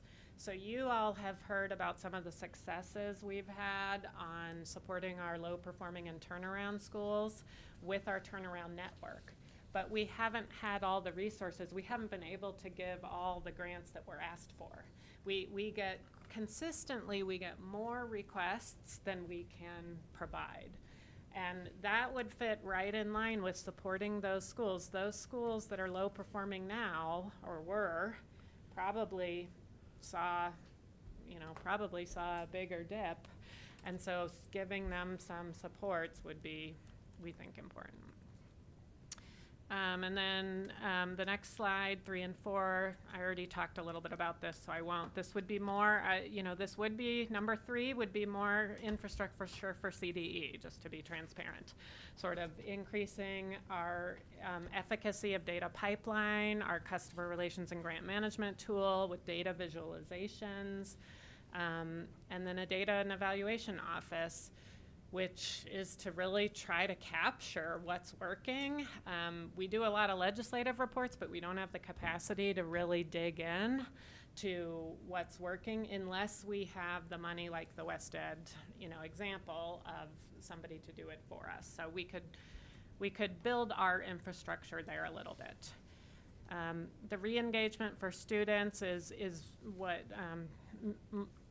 Ms. Pearson said around, giving some supports to building those after-school, summer school enrichment, because schools aren't going to be able to do this alone. They don't have enough staff. They're going to have to work with Boys and Girls Clubs. They're going to have to work with some of those other after-school programs and networks for them to help with academic enrichment as well.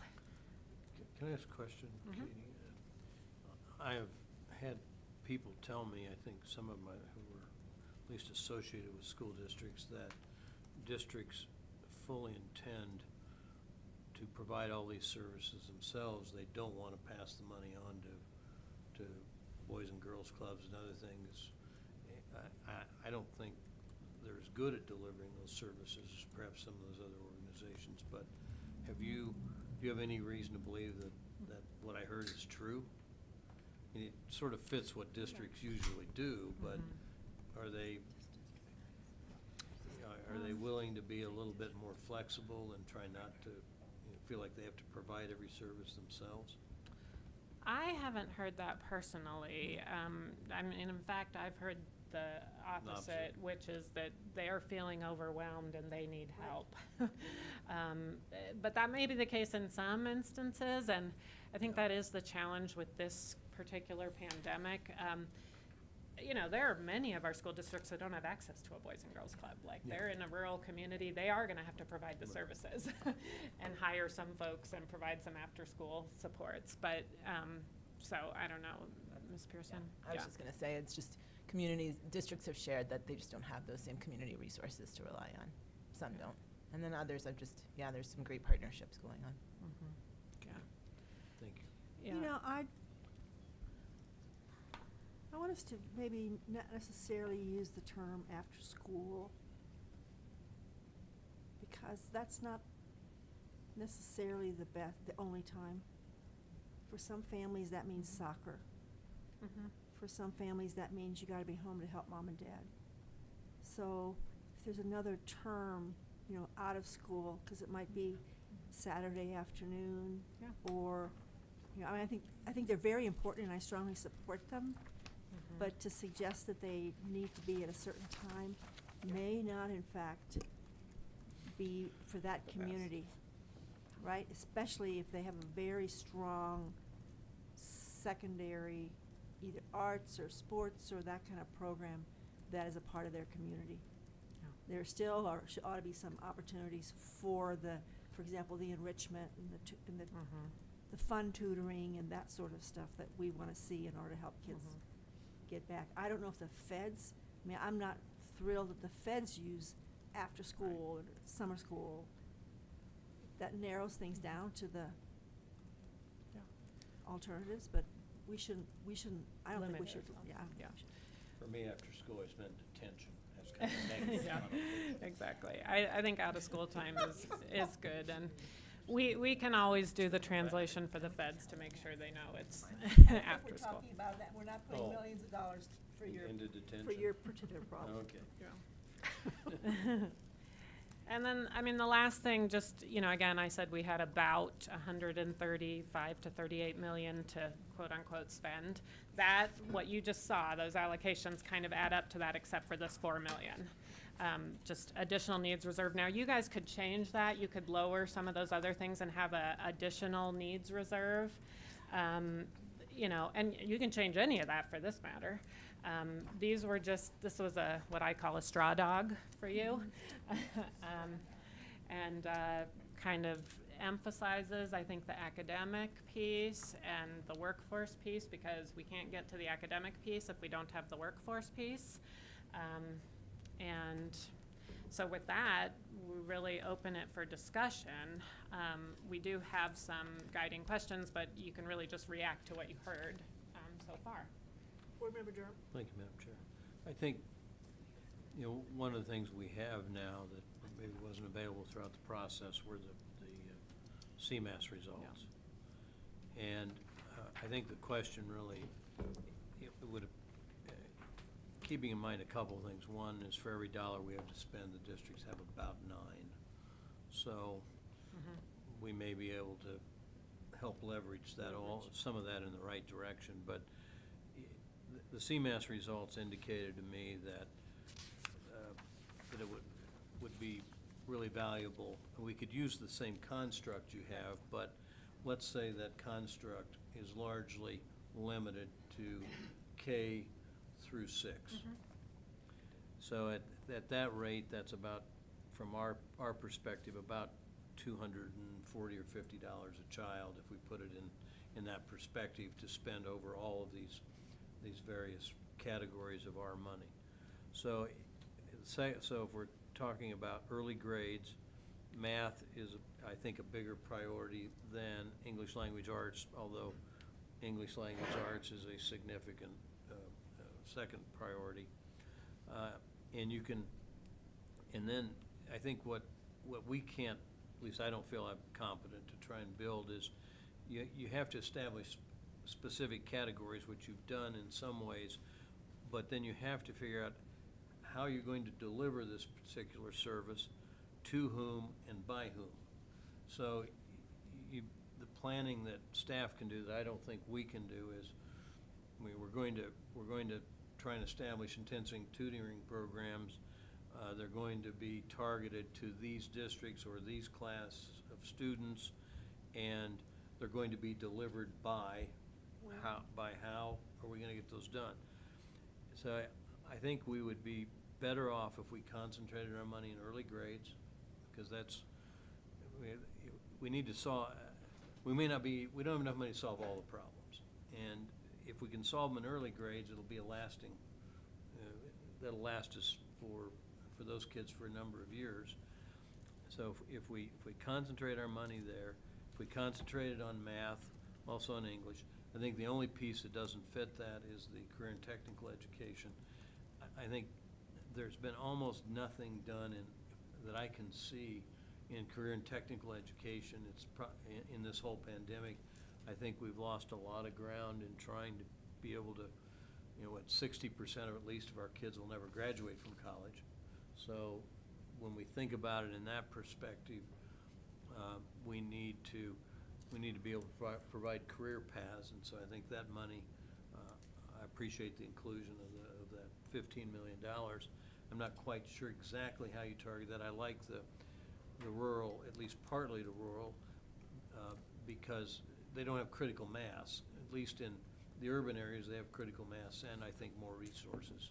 So, but it wouldn't be exclusive. So I think if we could, and I don't know whether the rest of the board agrees or disagrees, but I think using a shotgun on this will ultimately result in a lot of waste. We need sort of a rifle shot, tailor it as narrowly as necessary to deal effectively with the largest or the biggest problems we know we have and hope we can solve.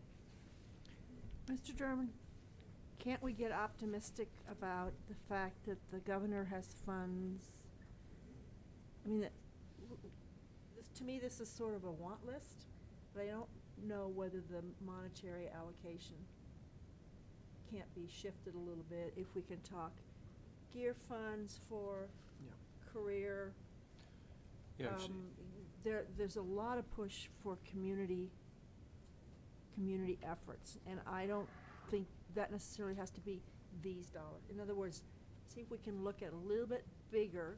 We got this chart here early on of all the other entities that had money, and see whether the priorities that staff, I don't have any problems with any of the priorities.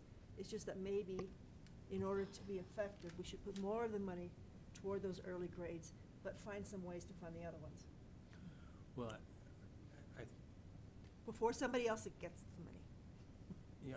I think all of these, do we have enough money to recruit or to try and recruit teachers at every grade? or should we be focusing on trying to Early grades. recruit elementary teachers? I don't know the answer to that question, but I think all of these categories, or almost all of them, lend themselves to say, you know, we have 15 million here on tutoring core. Well, you know, as a practical matter, do we want to spend the bulk of that money on K-12 tutoring? I think the answer to that's yes, based on at least the presentation. Then we have the English language and math proficiency. Is that money better spent in the early grades than the later grades? I think so. And so you go down this list where I'm not changing any of the categories necessarily. I think clearly the things like Boys and Girls Clubs and those things really are almost already tailored to certainly junior high and younger. I don't think you probably have a hard time getting a lot of high school teachers. The legislature gave some money for those. That's kind of my Yeah. point. There's And, already well, some and money. that's, and I think, you know, I think our staff's familiar with that or can ferret that out and see where we need to supplement or whether we can rely on the programs that others are putting together. I think we did try to take that into consideration. So for example, you're not seeing a lot on here on mental health. Yeah. The reason we didn't invest our money in mental health was because of those other things that are being invested there. So we hear it's a problem, but, you know, so we tried to do a little bit of that for you in this draw. And Yeah, you did. yeah, there's big money in that, just that one mental health bill that passed, $100 and some million. Clearly, I think, you know, they've gone a long way to deal with that problem. I don't know that we need to be focused on it, or certainly shouldn't be focused on it. So, yeah, if we've already made some of those accommodations, I just have, thus far, I'm not aware of any CTE efforts out there. There may be some, and if there are, maybe we could discount our efforts here. Yeah. Board Member Esser? Thank you, Madam Chair. And thank you, most excellent and brilliant team presenting to us. This is a once in my career opportunity. I've never seen money like this flow into education, and then they gave it my name, so amazing, just amazing. But I'd like to focus on number 3, that transparency, monitoring, and learning. One thing the districts are not going to be able to do is keep track of who's implementing what better and using their money how to move kids forward. That's something we can do. And that costs money and time and personnel, and perhaps Mr. Jones is going to be doing all that. I don't know. Yes, he is. If you could do all that. You might want to reconsider your employment opportunities. But to be very serious, I think that is one area where they are going to be totally dependent on us. Who is doing this well and using their money appropriately? And I don't want to tell them not to dump money. If putting money into more teachers in the areas of math, in the areas of English proficiency, gets our kids caught up quickly, do it. Do it. The money's gone at the end of this. We know that, but hopefully, I'm thinking in 2 languages, hopefully, there won't be a pandemic where our kids are losing every day because they're not in school. So, thank you. I appreciate so much your presentation. Thank you, Madam Chair. Board Member McClellan? Thank you, Madam Chair. I just want to restate my agreement that targeted tutoring is a great inclusion here, and that does tie back to the presentation that we just saw prior to this one. But in addition, one of the first surprises I had in joining the board was in my first meeting with Commissioner Anthus when she was talking to me about her site visits for schools and districts that were on the turnaround program. And I distinctly remember you sharing that for one of them, they shared, I think you were saying something about supplemental curriculum materials that you were providing for them, and they stopped you and said, no, this is our curriculum. So we know there's a need out there. How big is it? Well, let's find out. Once those programs are made available, and again, for anyone listening at home who may be confused at our stance of indicating that we're hands-off with respect to curriculum, this is not prescribing or ordering them to do a particular curricula program. However, it makes it available. So I think that's really smart. And as to whether or not we do this with some kind of matching dollars from the districts, and maybe that gets waived if there's extreme need, if there's a very small district that would have to struggle to come up with those dollars, I don't know. I'm just thinking through it. And in addition, you probably did touch on programs that help to make the transition from K-12 to college a little more seamless. Can you remind me which number that would have been in? You may have said it a little bit of a different way. Maybe the career. Well, yeah, we think number about two. that career-connected learning. There's a lot of other ideas. You all received a letter to that Yeah. effect. So I think there are a lot of ideas within that category. Yeah. That So- struck a tone for me because I know that there is an issue with students coming out burdened with student loan debt while well-paying jobs are going unfilled in Colorado's economy.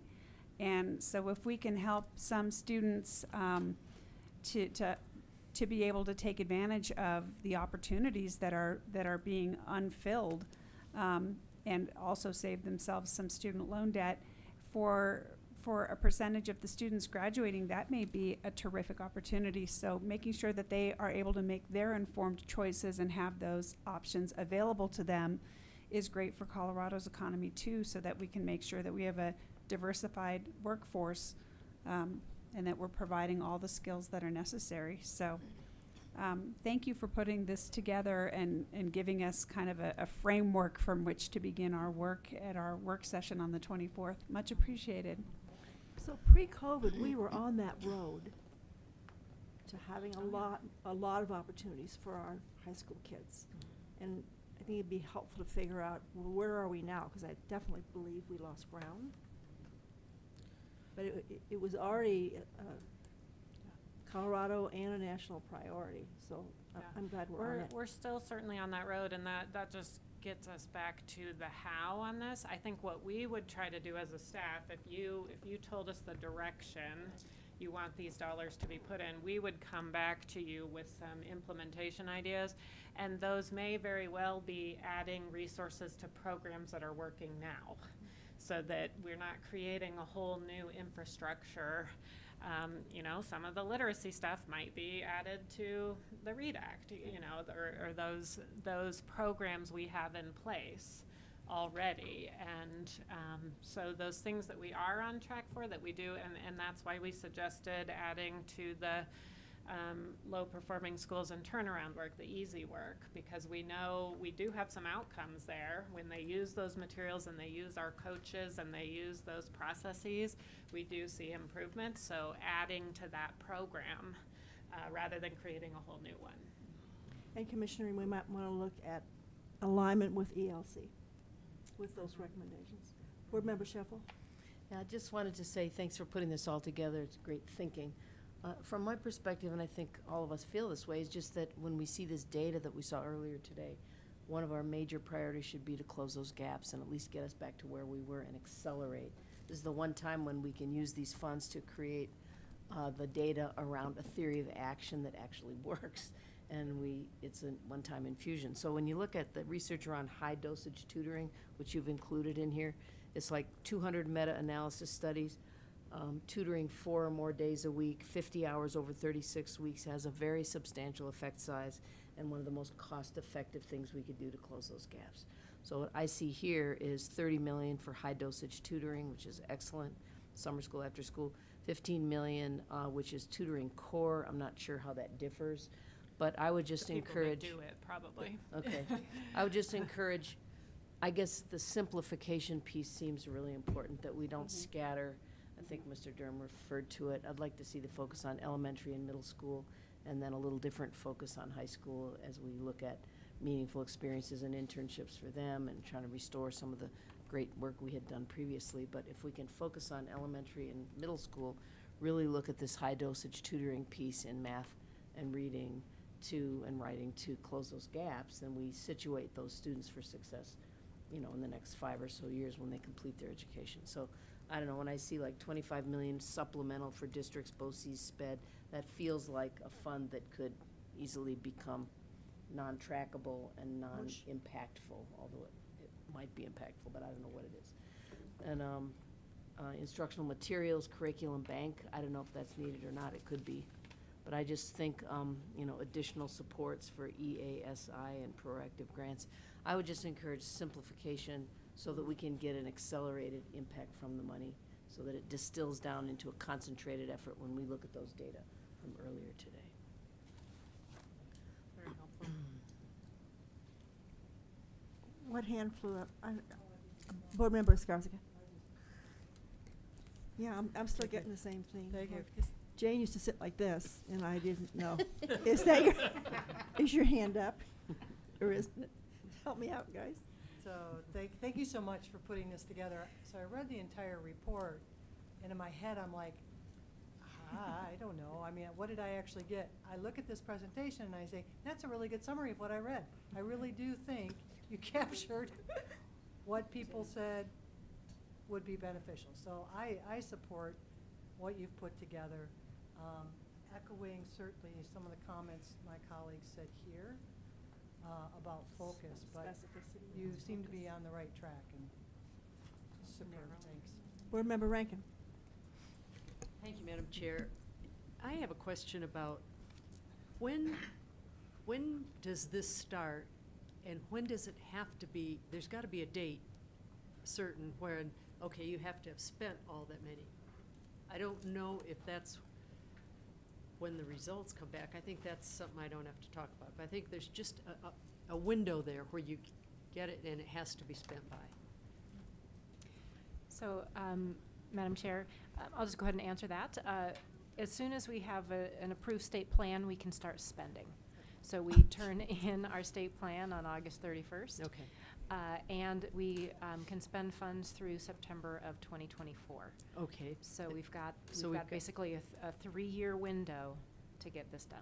But Dr. Colesman, don't we already have some money left over from 1 and 2? Exactly. So to the extent that you see, Commingle.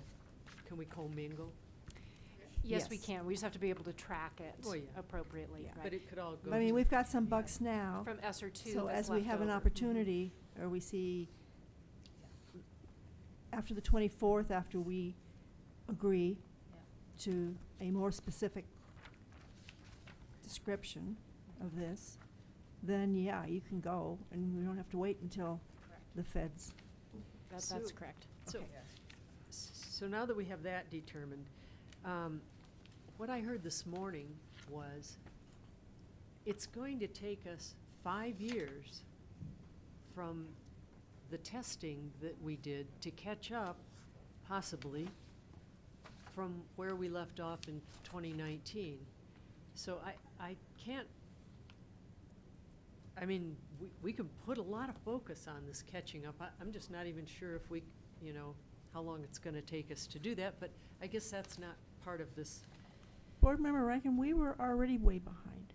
So the catch-up that was described to us wasn't necessarily only the catch-up from COVID. It was the catch-up From everything. from the gaps. Did I misunderstand that? I mean, no, you didn't, but I think what we saw is that those gaps got even bigger. Even bigger. Even bigger than at least I myself thought, maybe. That we went back essentially 4 years. Our data went back to 2017. All those gaps still persisted, but everybody went back to 2017. And we had been making steady progress, even though it seemed little. We had been making steady Slow progress progress, over yeah. time, and we just lost 4 years of that progress. So that leads me to really support the idea of 1 or 2 ideas that we just saturate. I mean, I kind of like that because scattershot I don't think would do it. But this tutoring, I believe in that, but I just hear this all the time. And are we throwing money in the same direction that other departments or other monies are going to, where there's going to be this big pot of conflicting money for the same tutors, and I don't understand the AmeriCorps idea. You just hire 400 of them, and then they can be the tutors, but how are they gonna get trained? You know, by the time they get trained, maybe our money will be spent. I'm a little confused on how that all works. And you know, first of all, I want to say, Mr. Jones, I think you need a raise today. We'll start from there, and whatever money's left over.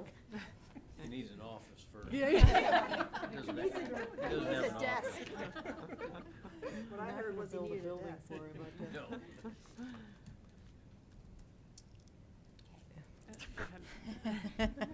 No. I didn't know where we were going from the raise thing. You got So stopped I'll there. go back to the AmeriCorps. There's a couple of tracks, and so one of the things that we learned, we've learned over time, is that our schools really can't do it all. And they can do a small part of that. And we talked about it a little bit earlier, and I think Vice Chair Durham mentioned this earlier around community supports.